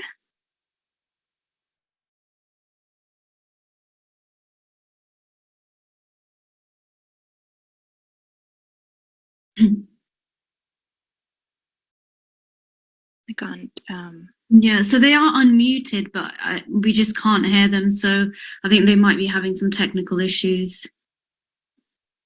Yeah, because they're unmuted, but we can't hear anything. Okay, fine. We might just have to continue with candidate 1. Oh, shall I continue or? Yeah, you can. Feel free. Yeah. Sure. Yeah. Yeah, I've been provided with frontal chest radiograph of a skeletally immature patient. The most striking abnormality is the air lucens is occupying the left hemithorax, which are going towards the right hemithorax and causing the contralateral mediastinal shift. I think I would go, and the other important finding is the nasogastric tube is going into the the left hemithorax. The endotracheal tube is optimal in position. So these and there is decreased the massive decrease in volume of the right lung.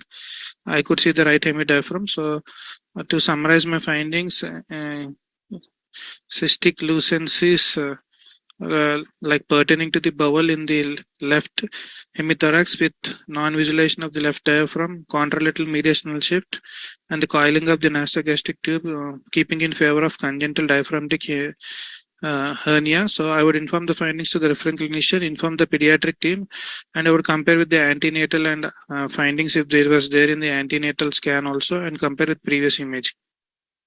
Yeah. So you're right. This is a congenital diaphragmatic hernia, very well described. And usually they are picked up on antenatal imaging, and it is usually a postnatal X-ray which is done. But this is a CDH, and just to show another patient with the same diagnosis. And if you want to describe. Yeah, I've been provided with frontal radiograph of an immature patient. The striking abnormality being the nasogastric tube going into the left hemithorax, no visualization of the left hemidiaphragm. There's continuity of the bowel loops going from the abdomen into the left hemithorax, causing contralateral mediastinal shift, and decreased right lung volume. And there is a pneumoperitoneum. I could see air beneath the right hemidiaphragm, and the visualized bones appear unremarkable, no fractures or any focal lesion. So my principal diagnosis being congenital diaphragmatic hernia with contralateral mediastinal shift and pneumoperitoneum. So I'll inform the findings to referring clinician, inform the pediatric team, and compare with previous imaging. Okay, this child also has pneumothorax because they are on ventilation. So it's actually outlining here as well. So they are prone to have hypoplastic lungs, and that makes them more vulnerable when they are compressed to get pneumothorax, and then that would also track down into the peritoneum because of the hernia, and that's why you also have the air within the peritoneal cavity. But it's the lungs which are underdeveloped, which increases the risk of pneumothorax, and the air then enters the peritoneal cavity as well. So yeah, really well done. It's the same congenital diaphragmatic hernia, and usually they are left-sided. As you saw, they are Bok-Talack hernias when they are left-sided, and the differential diagnosis would be a congenital pulmonary airway malformation because of the cystic appearance. And the treatment is usually surgical repair. Obviously, it is if it is possible in utero, they do it. But this helps in the management of pulmonary hypoplasia, and these patients, these children, babies, they often require ECMO support because the lungs are really hypoplastic, and usually they are not able to ventilate them sufficiently, and they end up being on ECMO support. The late onset hernias, they can also occur in group B stepped pneumonias, and if it is a right sided hernia, then you can have the herniation of the liver rather than the bowel loops. And fetal MR can confirm this diagnosis, especially when there is antenatal ultrasound and in equivocal cases. And fetal MR is now used to even quantify the lung volumes, and that helps in management to decide when to do the surgery, because they want the lungs to develop enough before doing the surgery. And these cases, they have significant mortality, and they're also associated with other system abnormalities, including neurological abnormalities, GI, GU, and cardiovascular abnormalities. So this is a very important condition to be aware of. So candidate 4, are you here now? Yes, can you hear me? Yeah, I can. Do you want to press them? So sorry for the previous. So the frontal radiograph of the skeletally immature patient now shows that the left hemithorax has got several lucences within, and the entire right hemithorax shows several lucences within, and there is a like lung architectural distortion. I can see a radio density, small nodular radio density at the level of 1, 2, 3, 4, 5, 6, 7, 8, 9, 10th vertebral pedicle. The trachea, visualized trachea appears normal. However, I cannot see the right bronchus. The cardia has almost occupied the entire left hemithorax, and the costophrenic angles on the both sides are normal. Based on the appearance, my differentials would be congenital pulmonary airway malformation and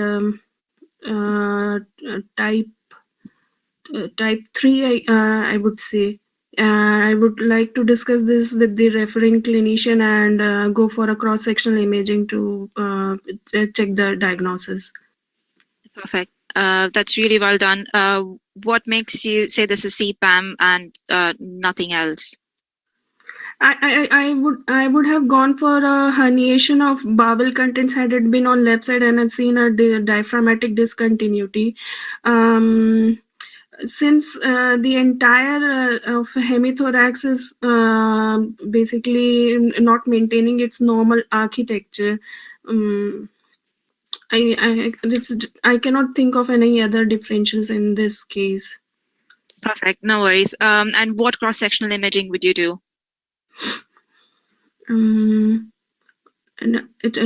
CT chest? Just non-contrast? Yeah. No, with contrast. Okay, yeah, well done. To see the vascularity too with the findings. Yeah, no, really well done. So I'm giving you the selected CT images of the same patient.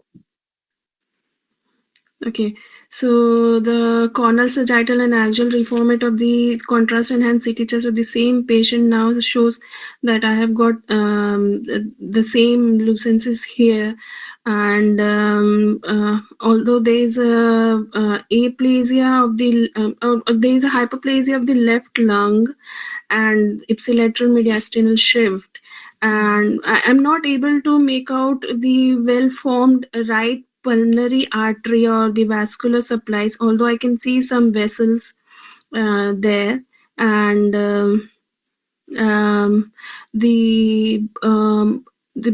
bronchus, bronchial supply appears normal to me, but distally in the lung I cannot see the well. That's okay. You can just describe what you see.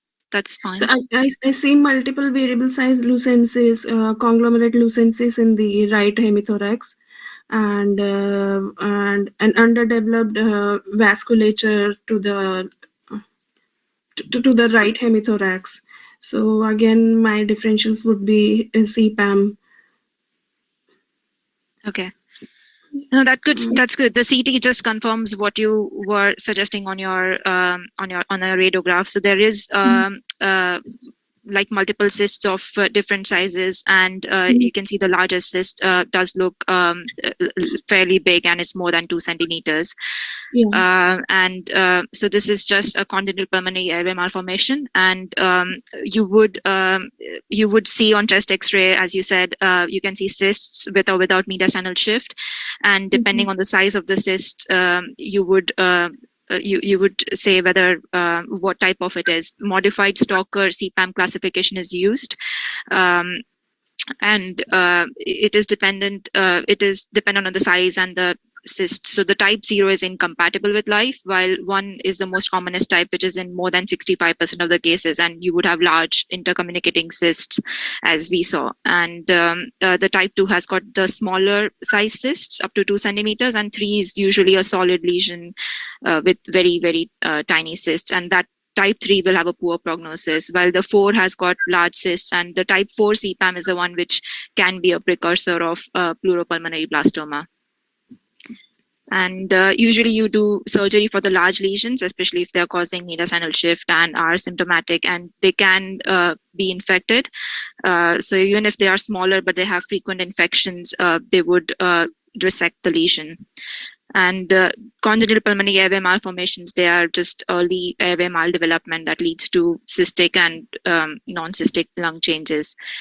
You have to be careful, they can be hybrid. So hybrid lesions are those who have additional features of sequestration. So they can have a systemic arterial supply along with the cystic spaces. So that's why we would always do a CT chest with contrast. And always make sure that when you do the CT chest with contrast, you extend up to the mid liver or edge of the liver, because you don't want to miss arterial supply, which sometimes can come from the celiac axis or from the SMA.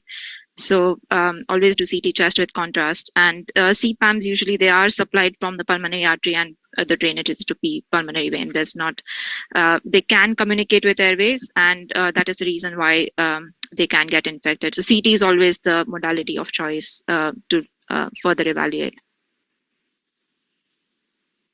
So this is just showing the differences between the CPAM and the CDH. So as you said correctly, in the CPAM, if you see the dome of the diaphragm, you would not think of a CDH, while in a congenital diaphragmatic hernia, you would lose the normal ipsilateral diaphragm, and you would see multiple air-filled bowel loops which are occupying the left hemithorax. And mediastinal shift is much more seen with CDH, and CDH is also much more prone to cause lung hypoplasia, and that's why this is actually a much more difficult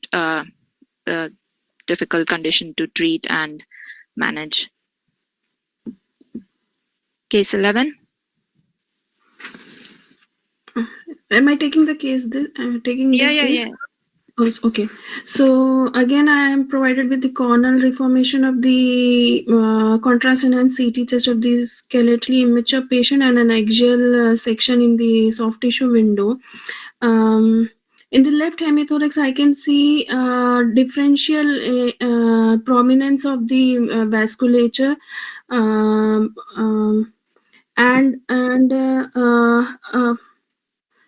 over the left diaphragm, I see an opacity with an arterial supply rising from the descending thoracic aorta, a systemic arterial supply, and in the lower lung sections of the axial CT of the abdomen shows that the supply is from the aorta of the opacity. So based on the appearance, my differential would be sequestration, and I would like to discuss this case with the referring physician and report it to the consulting pediatrician for further management of the sequestration.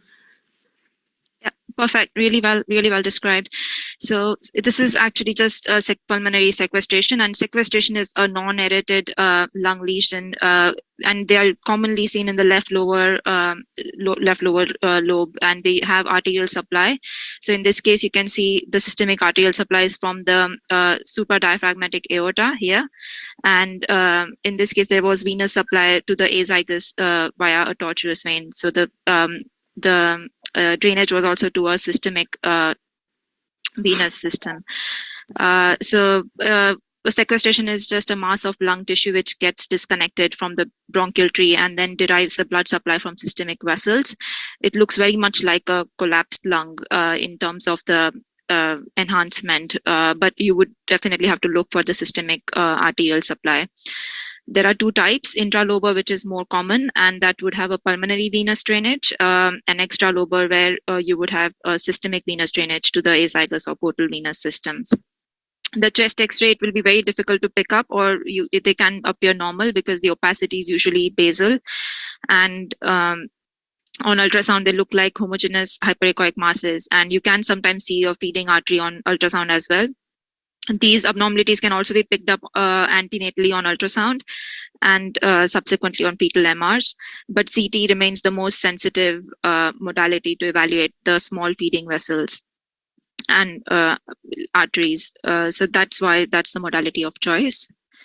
And just to show the example of the hybrid lesion that I mentioned earlier, you can have a cystic pulmonary airway malformation, and that can also have arterial supply here, which you can see from the celiac axis with pulmonary venous drainage into the pulmonary veins. So this is the reason why you always have to image lower down until the at least till the L2 vertebral level. So you include the abdominal aorta because you can have systemic supply even from the branches of the aorta.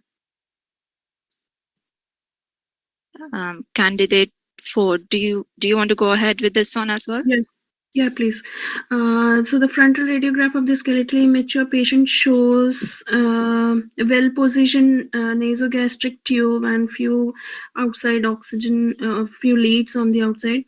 And on the right hemithorax, I see irregular lucency occupying the right mid and lower zones, and but I can see the vessels through them, and the costophrenic angles, cardiophrenic angles appear normal. The aortic silhouette appears normal. Based on the appearance, my differentials would be of an air trapping in the form of lobar emphysema, or the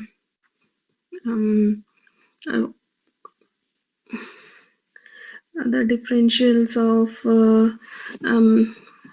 I do not see any vascular abnormality to say is there any scimitar syndrome, but I'll put my differential of congenital lobar overinflation, or it could be due to post-infectious bronchiolitis, it could be Swyer James.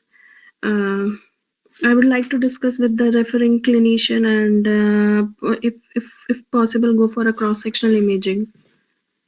No, you would definitely go for cross-sectional imaging. That's really well described. But do you think this lung on the left, whether it's increased volume or on the left lung, I see some tube coming from outside. Is there a drainage tube on the left side? I can see deep sulcus sign. No. On the right side, you described it perfectly. But do you think that is increased volume, or like you mentioned that your other differentials were Swyer James, like post-operative bronchiolitis? But do you think that is increased volume, or does that look like hypoplastic, or? It looks to me of an increased volume. Yeah. So do you want to look at the CT and then? Yeah, please.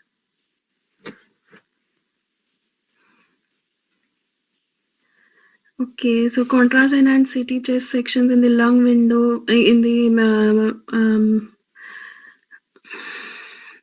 I see on the right side there is an opacity on the right side with a vascular supply to it from the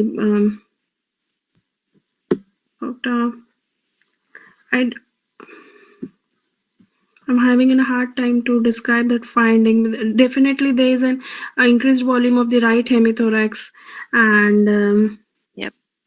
Yeah. No, that's absolutely right. I'll just describe this again for you. So on this radiograph, this is a 3-week-old baby, and you can see that there is lucency and paucity of bronchovascular markings with hyperexpansion in the right mid-lower zone. So the thing that you were thinking was congenital lobar overinflation, which is actually one of the main differentials here. And always remember that when there is an asymmetric lung density, the lung which has got a paucity of vascular markings is the abnormal lung, So when you look at the CT, you can see that the hyperinflation of the right middle lobe is there. And you can see there's a paucity of lung markings when you compare it to the normal left lung. So in asymmetric densities, look for the lung, for the vascular markings, and if there's a paucity of vascular markings, that's where your money lies. That's where the abnormal lung is. So this is a congenital lobar overinflation, as you said, and it is involving the right middle lobe, which is hyperexpanded. And additional findings are just there is dependent atelectasis in the right upper and lower lobes, but that is probably related to them having the scan under GA and having the ET tube in. So congenital lobar emphysema is again, the differentials would be CPAM, but CPAM would be more cystic, and the differential which is very difficult is a bronchial atresia. Because you would expect a similar sort of a segmental or lobar hyperinflation when you have bronchial atresia, but in bronchial atresia you would see the blind ending of the atretic bronchus, and there are no features of this on the X-ray or CT. And this case also had additional absent pulmonary valve syndrome. And in congenital lobar emphysema, it is mainly a bronchial abnormality, and that leads to lumen obstruction, and this leads to a sort of a check valve mechanism, just like how it happens in a foreign body. So you get progressive hyperinflation of that affected lobe, and you would see this as a hyperlucency and overexpansion, as we saw on the chest X-ray, and that may cause a mediastinal shift. And it most commonly affects the left upper lobe, followed by the right middle lobe, like we saw in this case. And the treatment is surgical lobectomy, as these patients, they can develop a respiratory distress. So case 13. Yeah, again, the frontal radiograph of skeletally immature patient shows well-positioned nasogastric tube and a mediastinal shift towards left due to a hyper expanded right hemithorax, where I can see differential lucencies and opacities. The lucencies have got it looks to me as it's not bowel. I cannot demarcate the diaphragmatic outline. There is a component of effusion with air in the right hemithorax.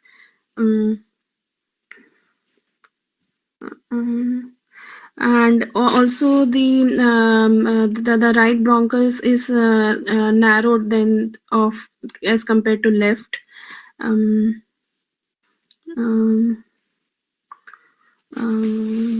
would like to. Oh, yeah. Yeah, what would you like to know? I would like to perform a contrast enhanced CT test of the patient, if possible. Okay. Would you not want to know why they have presented, or what the history is, just so that you can justify a CT? Yeah. Sure. So this child is 13 months old, unwell for 3 weeks, has cough and fever, and reduced air entry on the right chest. And the question on the thing was query congenital diaphragmatic hernia.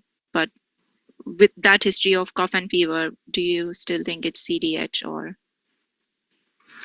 The lucencies appeared to me in the first impression as that of bowel, but I do not see the communication of the bowel lobes with that of the abdominal contents, and even the NGT tube is positioned well. So there lies the dilemma between to designate it as a CDH or not. Correct. First impression was for a CDH only. Okay, so you would like to do a CT with contrast? Yeah. So this is limited axial CT, and then I also have coronal in soft tissue. And let me know if you want to go back. So the coronal shows that it is definitely not CDH, and I can see the diaphragmatic outline well, and probably the liver with the vascular markings. What I can see now is that there is a large opacity and effusion with internal air lucences within. And I can see the collapsed right lung in the hilar region. And the vascular supply to the lung and the bronchus are not that well defined. So basically, then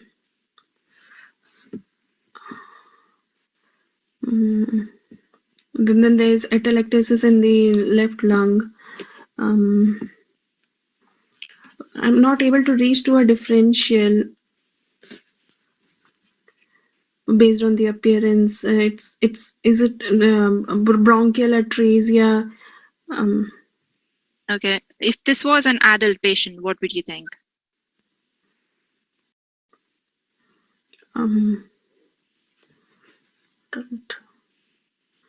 With cough and fever. An infection leading to hydropneumothorax, buildup of with consolidation showing cavitation within. Yes, so this is actually necrotizing pneumonia with cavitation. And if you see on the contrast enhanced CT, this is actually, my laser is not moving, unfortunately. But there is enhancement of the pleura. So this is actually like an infected pleural collection, and the lung, as you rightly said, part of it is collapsed, which you can see is well enhancing along the right lower lobe. And but the whole of the upper lobe has formed a cavitation, and you can see a air fluid level within that cavity. So this is cavitating necrotizing pneumonia, and a bronchopleural fistula is a very it can occur as a complication for necrotizing pneumonia in children, and they would require urgent pediatric cardiothoracic input because they have increased morbidity, and usually they have thoracotomy to get all the infection out. And when you're evaluating effusion on ultrasound, as previously described, you have to make sure whether you think it is a simple effusion, which is just anechoic, versus an empyema, where you would have loculation, septations, echoes. And always in CT, you have to look for the lung enhancement in complicated cases. If there is reduced lung enhancement, you have to highlight that there can be lung necrosis, and that predisposes to them developing the cavitation. And this is mostly seen with staphylococcal and Klebsiella infections, but rarely we see them with group B streptococcal infections and TB as well, just like in adults. And there's this another case for you just to see that there is a cavity within the lung, and you can see the loculated pleural. Yeah, I'm sorry to interrupt. Divya, I'm sorry to interrupt. Can you point out your the findings on the imaging, because some of them I'm can't not see able what to you move mean. the laser. Sorry, it's stuck there. Hang on.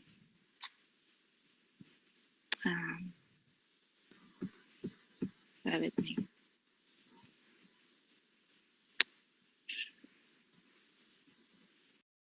Sorry, Toby. My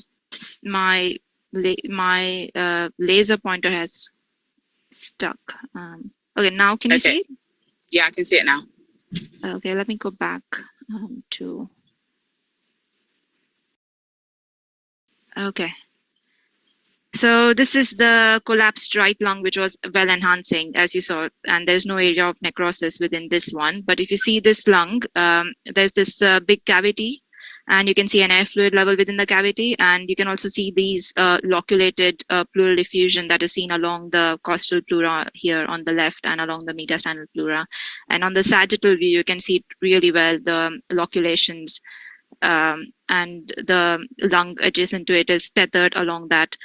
And here you can see how the collapsed lung is enhancing here like a tongue, but you can't see enhancement of the lung here.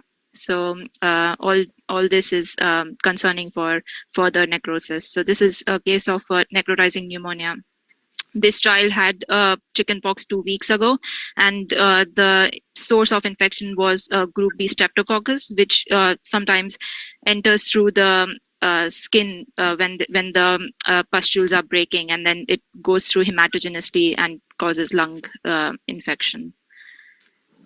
So another case where this is a case where you can see that they have developed a bronchopleural fistula. So again, the lung is not enhancing, and there are areas of cavitation within, and there's a pneumothorax where they have put a drain in.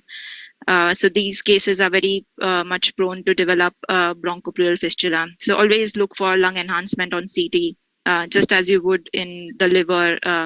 If there's non-enhancement, then you are concerned about necrosis.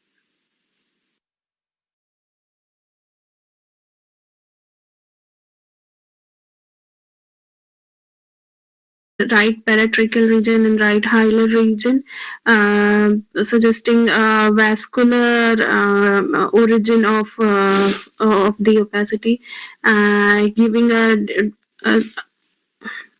the cardiac silhouette a definite appearance of I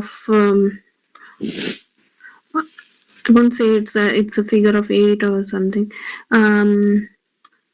Speaking of the lung fields appear normal to me, and the costophrenic angles and bones appear normal.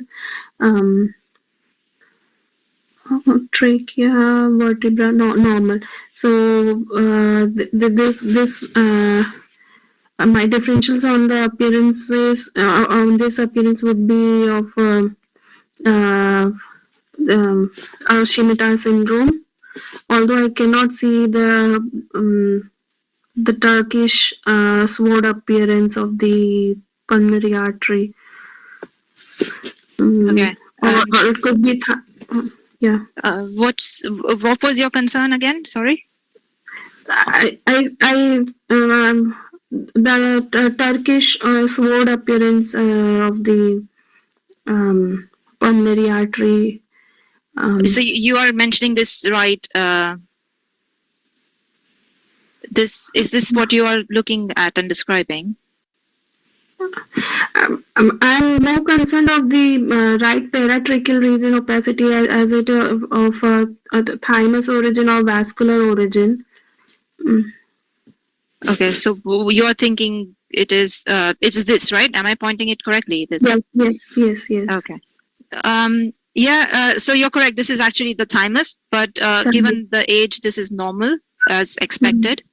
And they are really rotated, so that's why it's projecting more towards the right. Yeah.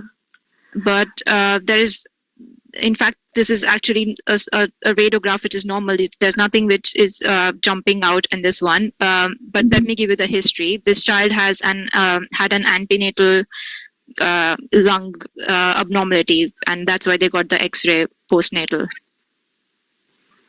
Would you want to do something further? Again, a contrast enhanced CT chest so that I could get a brief insight into the vascular airway and the overall lung architecture. Yeah.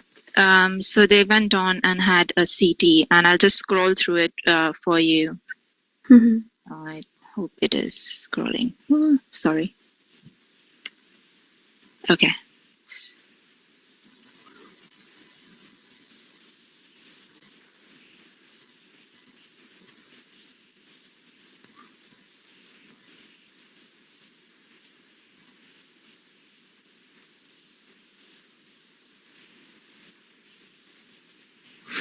So along the right paracardial region, I can see an opacity of the abutting the lung, abutting the pericardium, and air trapping in the left lower lobe, and some subpleural atelectasis in left upper lobe.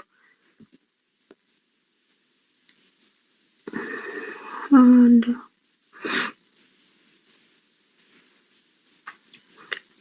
so again, a lobar inflation in the left lower lobe.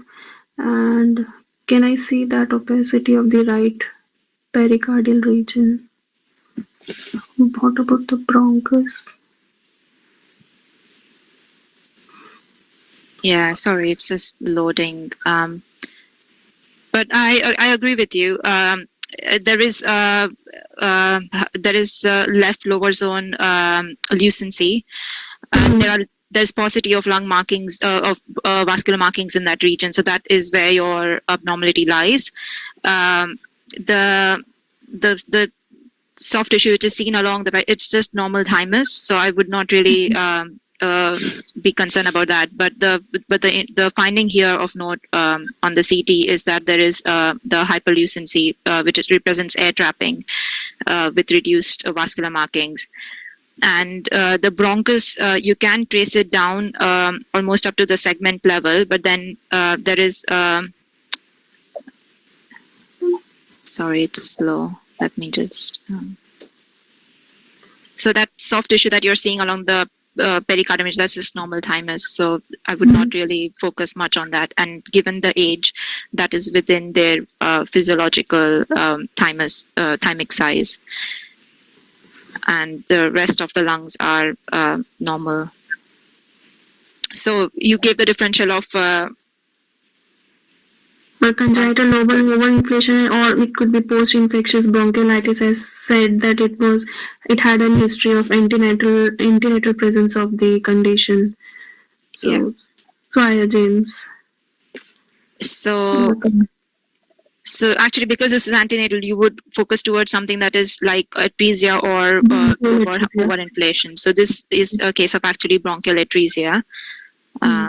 Let me just go on to the next slide if I can. It's for some reason it's stuck here.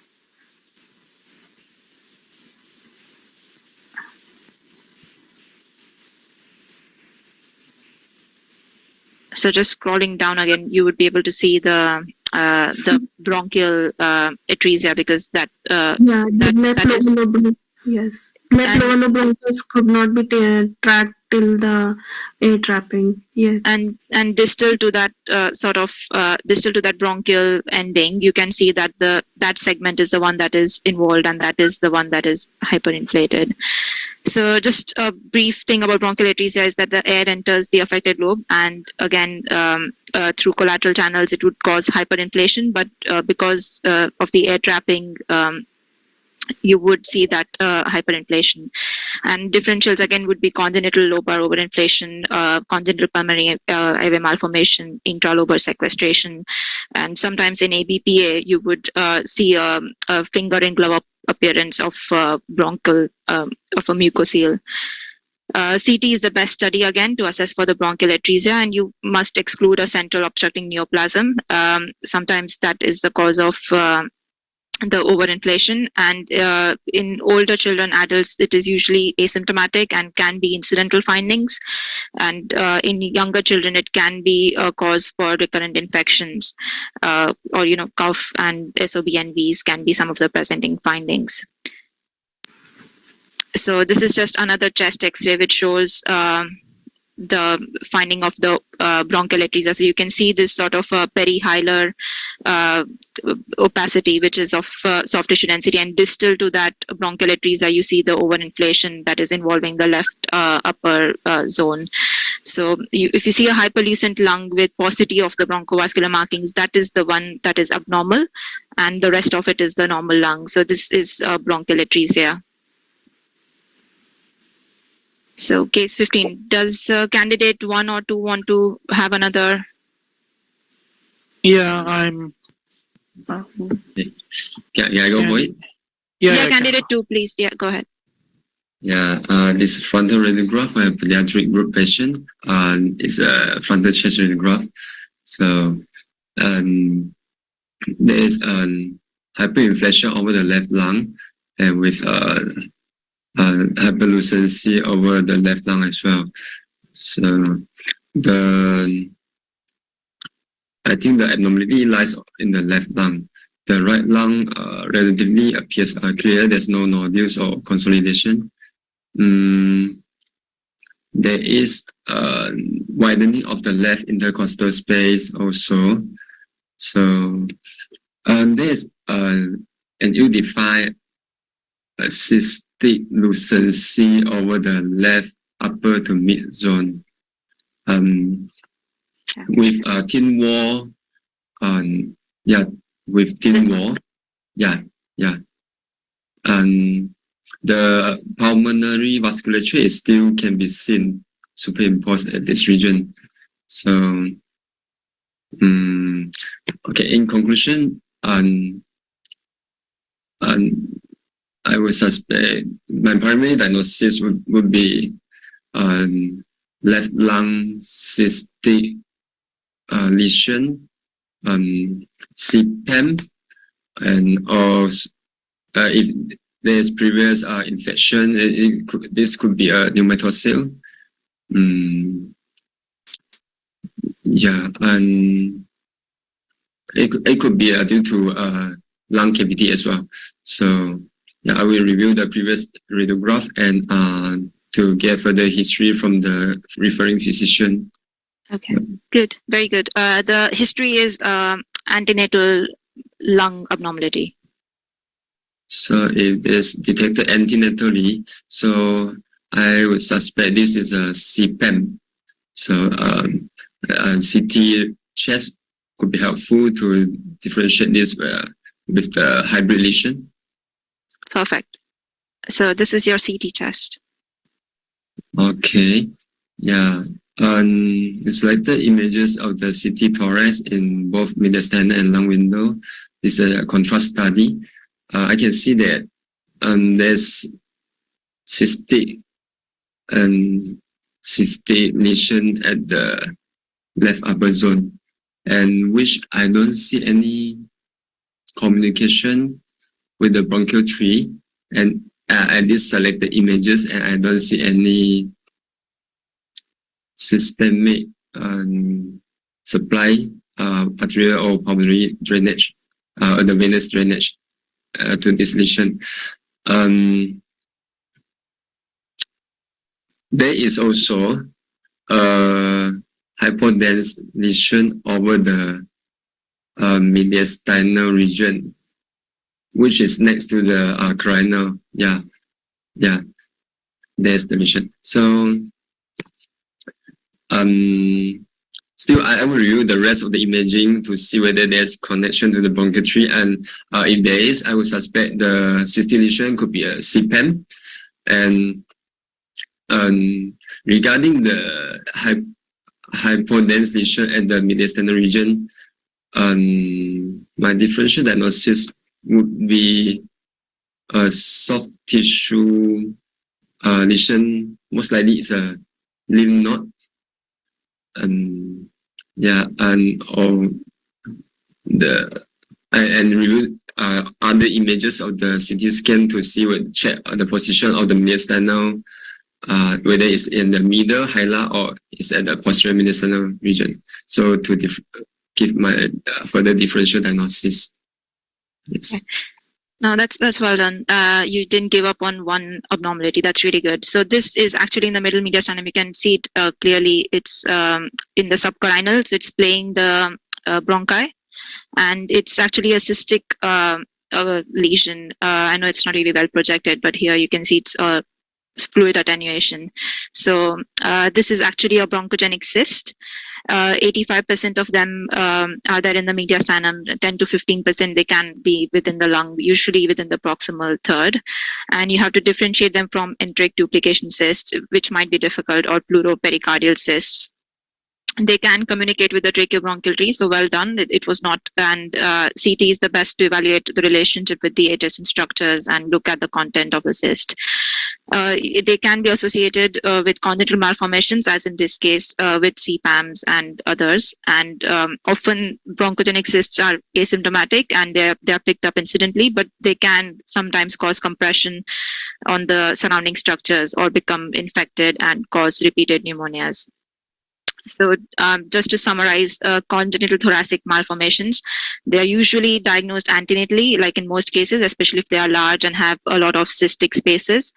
Fetal ultrasound is very good for initial diagnosis, and fetal MR is used to assess the lung volumes and to plan for intervention. postnatally, the chest X-rays, as we saw, are not very sensitive or not very specific as well. And CT with contrast would be your gold standard to assess the lesion, the rest of the lung parenchyma, the vascular supply. And I would say try to establish that this is congenital thoracic malformation rather than try and get to exactly what it is, because you would always need to do a CT to exactly delineate everything. But you need to make sure that you don't miss a CDH, because that is an important condition and it's difficult to manage. Make sure you don't miss out on infections like we saw necrotizing pneumonias and tumors like cystic tumors like pleuropulmonary blastomas or teratomas or neuroblastomas. So approach the lung structure systematically. Even on CT, you need to trace the tracheobronchial tree, trace the vascular supply, the fissural anatomy. Look for the internal characteristics. Are there cysts? What is the size of the cysts? Is there any mass effect or heterogeneity? And always keep your descriptions radiological and do not try to go into the pathology of it. Keep the clinical history in mind and try to make sure that you narrow your differentials to the most probable top 3 or like that. So there's a break, but I'm not sure if we can see all the cases after this. So let me just do a Q&A. Yeah, we're meant to finish at 9, so I thought we'd just go to the questions. Yeah. So I will start reading them out. Give me 2 seconds. So back to case 7, which I think was a case with a pneumothorax. The question is, the person that was asking the question thought that they could see vascular markings on the chest X-ray laterally on the right side.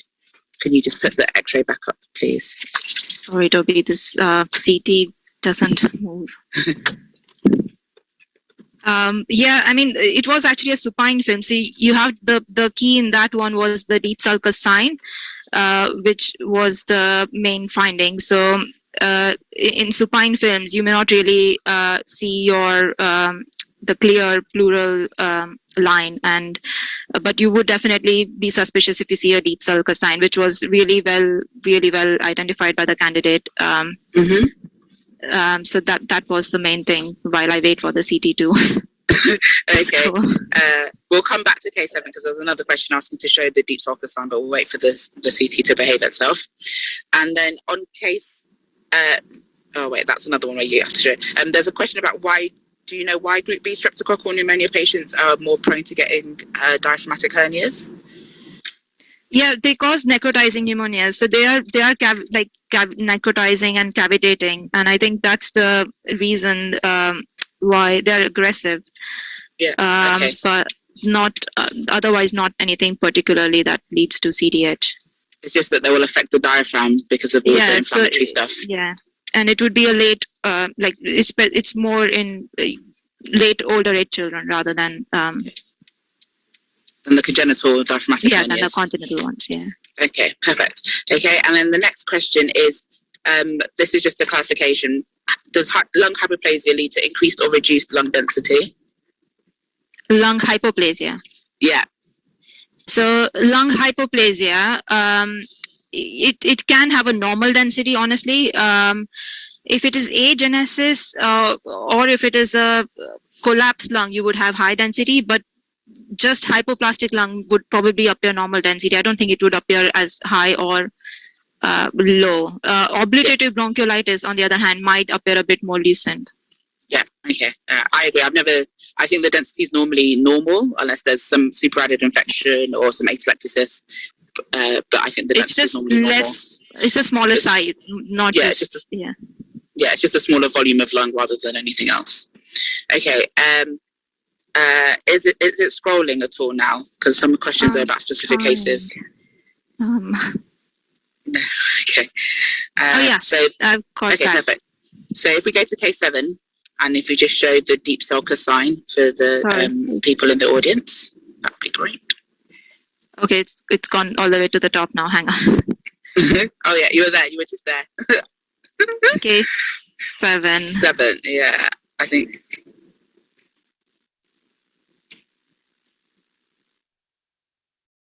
Yeah. So this is actually this was the 8 actually. You wanted the 7. Sorry. Oh, yeah, sorry, case 8. Sorry, I got my cases wrong. Yeah. No, it's case 8. I think the one with the deep sulcus. Yeah, it's this one. Yeah.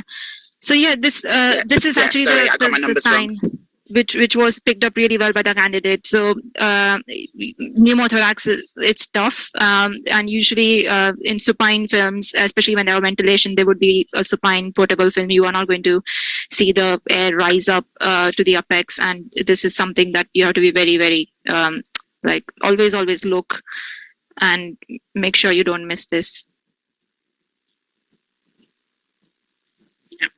Okay, and then case 9, someone's asked about were there lucencies over the right shoulder. I don't remember seeing them, but 9. On case 9, yeah, they've said are there lucencies over the right shoulder, but I think that might just be soft tissue composite shadowing. Yeah. Oh, you mean probably the next one, this one. Oh yeah, that one. Yeah, maybe. Oh yeah, there, just in the above the clavicle. I think it's something that is superimposed because there's a whole big. I think it's something external. It's not. It doesn't seem to be within the patient. Yeah, it looks like it's external artifact. Yeah. Okay, and then they said, could you please mark the pneumothorax in the second on that case? Can you just show where the pneumothorax is, please? Sorry, I actually. Can you just see this lucency here, and then there's a line between the rib? We can't see your pointer. It's gone. Oh, okay. Can you see it zoomed? I zoomed it a bit. Yeah, we zoomed. Yeah, we can see it zoomed. Yeah. So here, if you just see when I go back to my pointer, but if you can see along this rib intercostal region, and now if I zoom it, you can see this sort of line, which is along the thing, along the thorax. So that is where the air pneumothorax has happened, and then it's tracking through the hernia along into the peritoneal cavity. So that's the diaphragmatic hernia with pneumothorax. Okay, perfect. Thank you very much. And then, sorry, let me go back to my questions. The next question is on case 12. Why were the lung lobes atelectatic on the right side along with the area of overinflation? Case 9. Why was there areas? No, 12. Why were there areas of atelectasis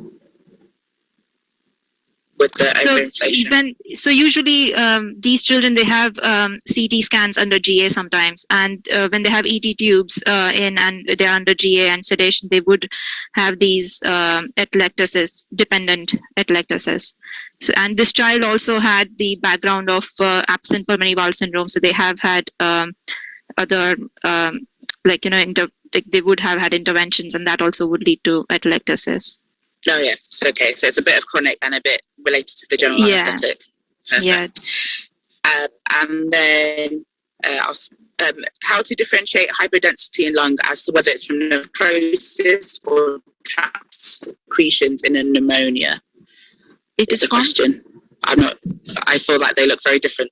So to differentiate hypodensity in the lung is or because of trapped secretions in a pneumonia. But I think secretions are normally hyperdense rather than hypodense. Yeah. If it's in a bronchus, you mean in a bronchocele? Yeah. They would, and bronchus is if the secretions are within a bronchus, it would be branching. So you would see them like fluid-filled branching within the lungs. But if the lung is not enhancing, like in this case, you would see it as a more like a blob.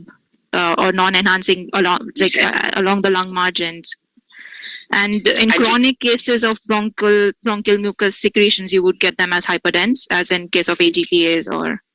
Mm-hmm. Okay, and do you have any specific windows you use to look to assess for necrosis or hypoenhancement of the lung parenchyma?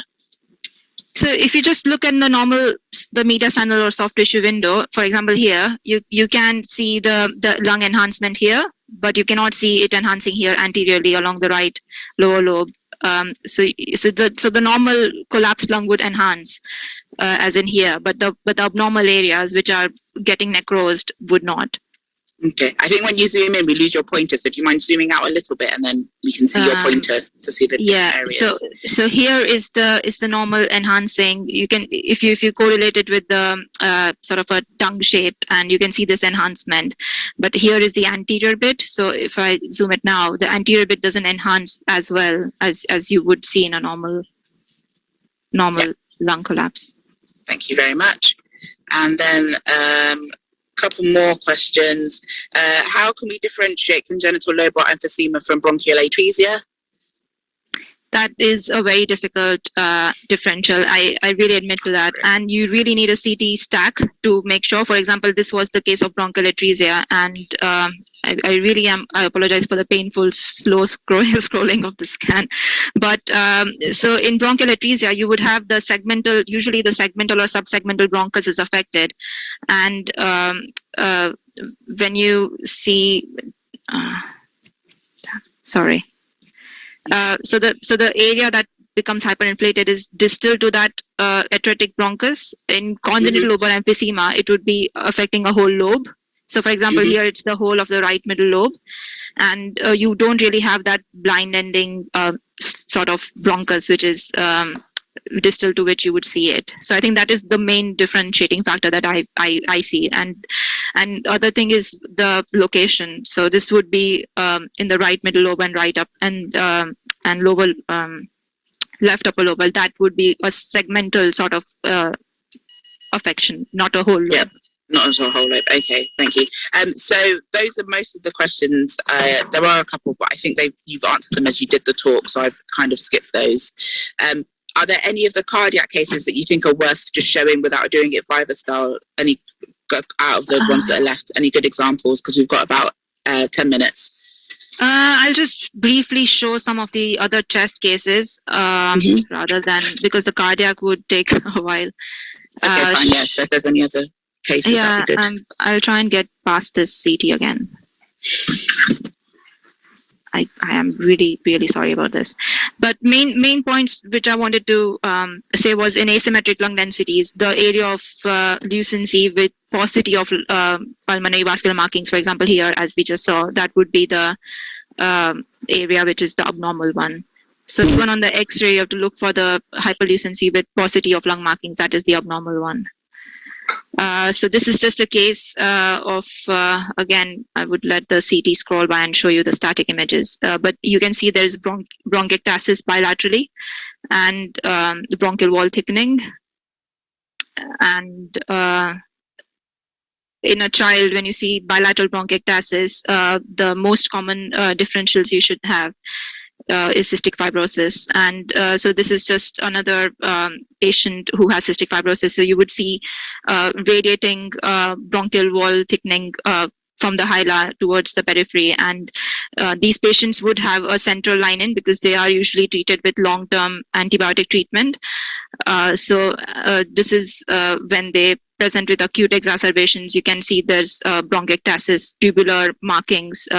You can see them as a linear or rounded lucencies with wall thickening. So cystic fibrosis is a common condition which has bilateral bronchiectasis in children.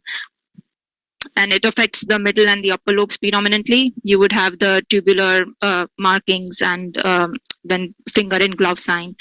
So always think about it. And if you see a multisystemic, this is a multisystemic disorder, so you would have to look at involvement of other organs like pancreas. In liver, it can cause biliary cirrhosis, fibrosis. Look at paranasal sinuses for mucosal thickening. So on CT, you would have bronchiectasis, and the differentials for cystic fibrosis or bronchiectasis, you can have bronchiectasis with primary immunodeficiency, or you can see them in obliterative bronchiolitis or in post-infection, especially after infections like TB. So, and cystic fibrosis, usually they would have screening at birth if the family history is positive. So they would get sweat chloride test and other lab markers to make sure when they are, if they have a positive family history. So that is cystic fibrosis. And this is a case of you can see this focal opacity in the right upper zone here, and this is a case of round pneumonia. So in young children, especially less than 8 years age, you can have round pneumonias because the collateral ventilation is not really well developed, and the exudates would then accumulate in that in those alveoli, and they cannot use the collateral ventilation pathways to diffuse and form like a lobar pneumonia, so as they would in an adult. So that's why they form a sort of a rounded sort of a shape, and be careful about them because they can be misread as a focal mass, and it sometimes there's a mass and you can think this is a round pneumonia. So if there's any clinical discrepancy, it doesn't if clinically they are not suspecting infection, it might be worthwhile getting a follow-up x-ray just to look for resolution. And Streptococcus pneumonia cause more than 90% of these round pneumonias. You can also have bilateral multiple nodular opacities in children as well, and again metastasis is a differential. So in children there's a very good differential in Chapman if you just want to have a look, but if the nodules are more than 5 millimeters in size and you're thinking neoplastic in children, the common differentials would be Wilms, Ewings, neuroblastoma and osteosarcoma, and again Mets would be more common in the lower lobe and peripheral. You can have infections like staph, abscesses, septic emboli, or fungal infection in immunocompromised patients. So always ask about the history in these cases.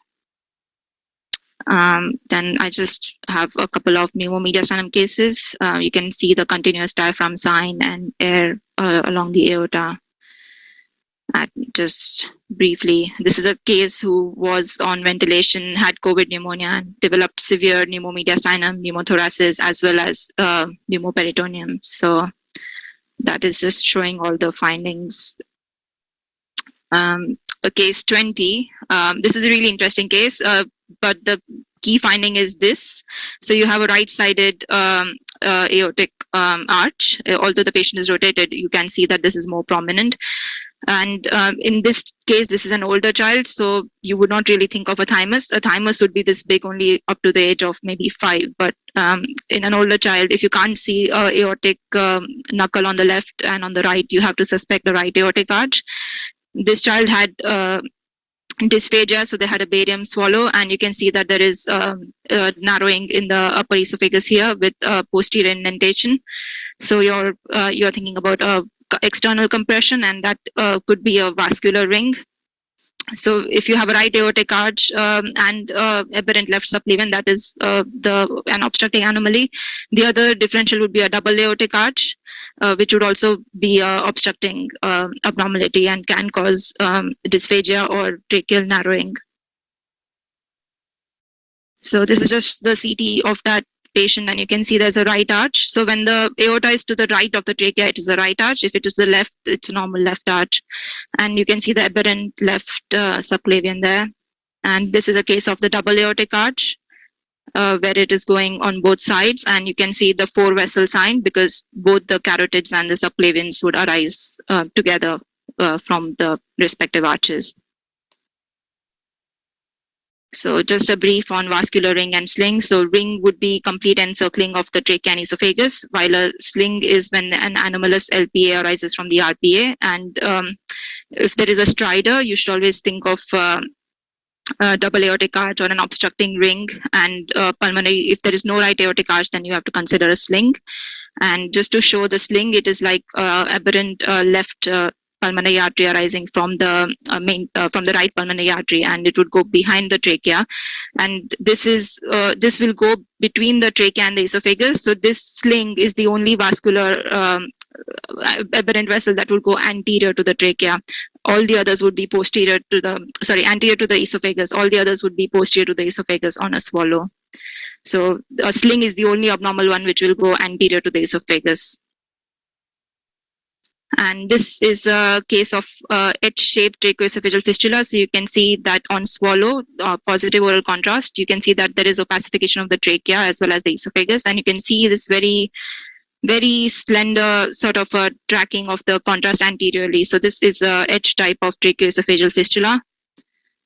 And normal esophageal tubogram we do for detecting these H-type tracheoesophageal fistulas, and the contrast should drag into the esophagus and not come anteriorly.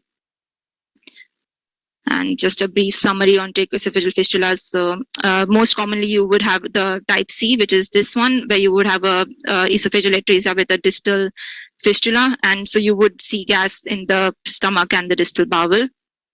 And other than the H-shaped ones, all of them will usually present with feeding difficulties initially early on in life, and with respiratory abnormalities, and you would have the bacterial association with tracheoesophageal fistula. So this is just a case of the distal of the esophageal atresia with the distal fistula, because you can see gas in the distal thing, and you can see the tube coiling in the upper esophagus, which is distended. So slide about the recurrent chest infections and persistent pneumonia. Whenever you have persistent pneumonia or recurrent infections, think about infection with a pre-existing lung abnormality like we saw before. Think about bronchial obstruction with the chronic inhaled foreign body or mucoid impaction, aspiration with reflux or H-type fistulas, which is rare but very important. I think I'll end there because I have a few more cases, but Divya, Dr. Khan has suggested we can extend the time for a little bit if you want to go through your last few cases. How much time will you require? I mean, it's pretty extensive, but I guess this is good enough. I guess I've shown them a summary of congenital thoracic and some cases about infections as well. So what I mean is that this chance they will not get again. And okay. If we can easily extend it till 9:30. Those people who can, they will continue, and those who want to leave will leave. So okay, sure. I can do half an hour more. I have three cases which are still. Let's do half an hour. Yeah. Thank you. I can show the next one as if any candidate wants to go ahead. It's a very good case, which is FRC. Can I present this case? Yeah, sure. Yeah, Please. I've been provided with a frontal chest radiograph of skeletally immature patient who's showing evidence of the most prominent abnormality being a complete opacification of the right hemithorax, and there is evidence of a dense curvilinear opacity extending from the abdomen into the right hemithorax. I could not see the right hemidiaphragm separately. And there is mediastinal shift to the mediastinal tracheal contralateral shift to the left side, and there is no evidence of any pneumothorax. The aerated left lung appears normal, no pleural effusion on the left side. There is a bowel loop that is projecting over the mediastinum in the midline. And apart from this, the bones appear unremarkable, no focal lesions, no fractures. So summarizing my findings, right opaque hemithorax with a curvilinear density extending from the abdomen into the thorax, and a bowel loop that is projecting over the mediastinum. So my principal diagnosis will be congenital veno-lobar syndrome with scimitar sign, and that's also. I will inform my findings to the referring clinician and inform the pediatric consultant in my routine practice, and would like to do a cross-sectional imaging to confirm my findings. Okay, that was good. But so did you say this was calcification, or did you say this was? I think it looks more like a dense curvilinear structure.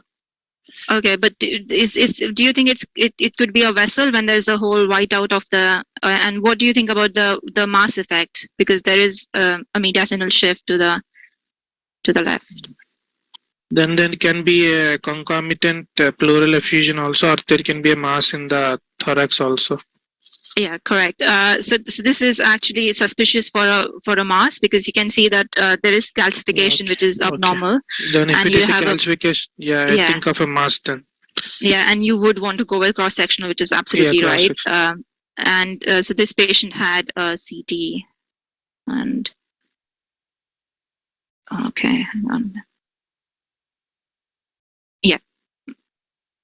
So I've been provided with a coronal and axial reformatted and axial images of contrast CT chest showing evidence of a heterogeneously enhancing lesion with calcifications and fat densities within in the right occupying the entire right hemithorax, causing contralateral mediastinal shift. And so may I know the age of the patient? So it's a toddler, maybe 2 years old. 2 years old. Okay. So I'm thinking of terms because of the calcification. I'm thinking of in terms of a neuroblastoma, but with the fat and everything, I think teratoma also will be a good differential diagnosis. The third to round up the diagnosis might be any soft tissue sarcoma. I would like to inform the findings and do a biopsy to confirm the same. Perfect. So I would put teratomas first because whenever you see calcification and fat, always it's a germ cell tumor. And this patient had a teratoma, and usually they are seen as anterior mediastinal masses, and they account for approximately 25% of anterior mediastinal masses in children. In children less than 1 year age, immature ones are more common, and they may be detected antenatally, and almost 80% would occur in the anterior mediastinum, and they always contain fat and calcification, which is the diagnostic. That is what the money is, and they can rupture, they can cause mass effect, and they sometimes can have producing hormones like HCG or TSH. So the differential diagnosis would be other germ cell tumors, thymolipoma, but that is again not common in kids. And if it is large like this, it can also be an undifferentiated sarcoma, like you said, which can look similar and like a liposarcoma or any sarcoma, and the diagnosis then would be established by histopathology only. The other thing was that always do a contrast enhanced CT in these cases because you want to see the relationship with the vessels, because if they want to go in and excise this, they want to make sure how it is related to the heart and to the large vessels. So make sure that you always do this with contrast as well. So next case. So I've been provided with a frontal radiograph of a skeletally immature patient. The most striking abnormality being there is opacification in the right paramediastinal region, and there is blunting of the right costophrenic angle. I couldn't see the right heart border separately from the lesion, and apart from this, the left, I could make out the left hemidiaphragm, and there is increased cardiac silhouette suggestive of a cardiomegaly. Okay, Yeah. so where do you think this, where do you think it lies? Yeah, I think it is in the anterior mediastinum because it's showing loss of cardiac silhouette with the right cardiac border. There is no evidence of any scalloping or erosion of the ribs. Correct. And you can see a hilum overlay sign as well. You can see the hilum through the thing as well. So really well described. And what would you do next? Yeah, I would inform the findings to the referring clinician, and in my routine practice inform my pediatric colleague and do a cross-sectional imaging, likely contrast and CT for further evaluation. Yeah, well done. And this is your CT. Okay, these are the contrast and CT images of the same patient showing evidence of a homogeneously enhancing lesion, which is showing loss of fat planes with the vessels, great vessels of the thorax, and it is a conglomerate, looks like a conglomerated lymph nodal mass in the female patient. And there is also evidence of a pleural effusion on the right side, and also evidence of a pericardial effusion. It's a large conglomerate mass. So and there is also hepatosplenomegaly. So keeping in with these features of interpretation, likely to be a lymphoma, which in this patient. So I'll inform the findings to the referring clinician, inform a pediatric colleague, do oncology MDT, and do a biopsy for histochemistry for further treatment and management, and compare with previous image. Excellent. That's wonderful. This child actually has a new ALL diagnosis. So remember, in kids, leukemia also is an important differential for such mediastinal soft tissue abnormalities. I have a small doubt. Is there a hydropneumothorax on the right side? I think lung window has not been provided, but On this side, yeah, they had they've had a chest drain put in, so they would have after that effusion. Okay. So that is just interventional. But they had new ALL diagnosis with a white cell count of more than 100. So it is in the spectrum of lymphoproliferative disorders, and leukemia is an important differential. And this is another case. So I've been provided with a AP erect radiograph of a skeletally immature patient. The main positive finding being here a complete opacification of the left hemithorax with the lucency in the left upper zone, causing contralateral mediastinal and tracheal shift. Could not make out the left hemidiaphragm. The right CP angle is obscured. Left CP angle, costophrenic angle is obscured. Yeah, the visualized bones. Yeah, I couldn't make out. Yeah, the visualized bones appear unremarkable. No focal lesions. So based on this, these findings of left opaque hemithorax with contralateral shift and lucency, my differentials will be a gross pleural effusion or a mass with concomitant pleural effusion causing contralateral mediastinal shift. So I inform my findings to the referring clinician, inform my pediatric colleague, and do an ultrasound chest. And if it doesn't if it doesn't solve the problem, go for cross-sectional imaging. I would like to compare with previous imaging also. Okay, that's really good. I'm so happy you said ultrasound and that you listened to the first half of the session really well. So this is your ultrasound image, and then you also have a follow-up chest X-ray of the same patient after they have put a drain in. Okay, I think the ultrasound image with the curvilinear probe showing massive pleural effusion on the left side. There is a hyperechoic. I don't know whether it's a collapsed lung or there is a mass there. Yeah. Okay, and the radiograph after they have put a drain here on the left. Okay, I think there is some increased aeration of the left upper and mid zones compared to previously, and there is the decrease in the mediastinal shift. I think there is the effusion still persisting, but it has decreased compared to previously. Can you see an outline of a mediastinal based opacity here? Yeah. I think there is enlarged mediastinal shadow which is going above the level of the heart. I think it is showing loss of silhouette with the cardia. So I think the lesion is in the anterior mediastinum because of the loss of silhouette with the heart. So this is a 15-year-old, and she presented with acute breathlessness and left pleural effusion. And again, this is the CT that we did after. The coronal contrast-enhanced reformatted images showing evidence of a conglomerate mass in the prevascular and visual compartments of the mediastinum with loss of fat planes with the vessels and the heart, and there is a pericardial effusion. Apart from this, there is evidence of a hypo-enhancing lesions within the kidney and large lymph nodes in mesenteric and pelvic lymph nodes, keeping in with either lymphoma or leukemia, mostly lymphomoid, above and below the diaphragm. Okay.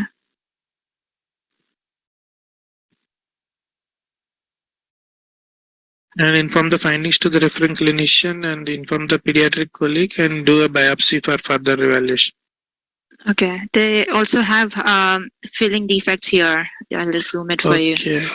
In the pulmonary emboli, and you can see filling defects inside the renal vessels as well. I think the images are too small to actually justify that, but definitely they have lesions which are hypotenuating and involving both the kidneys, and there are pelvic lymph nodes and also like a conglomerated confluent lymph nodal mass in the mesentery.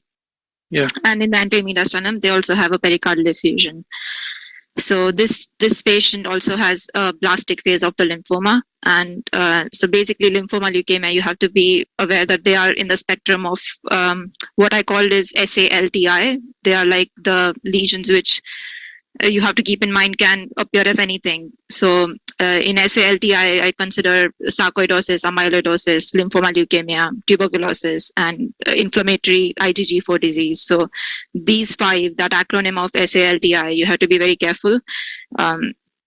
And on CT, these lymphoma leukemias, they would appear as soft tissue attenuation masses. They are smooth, lobulated margin. They'll conform to the surrounding structures. So they won't really invade through, and but they would encase and they would compress the vessels. That is called the sandwich sign.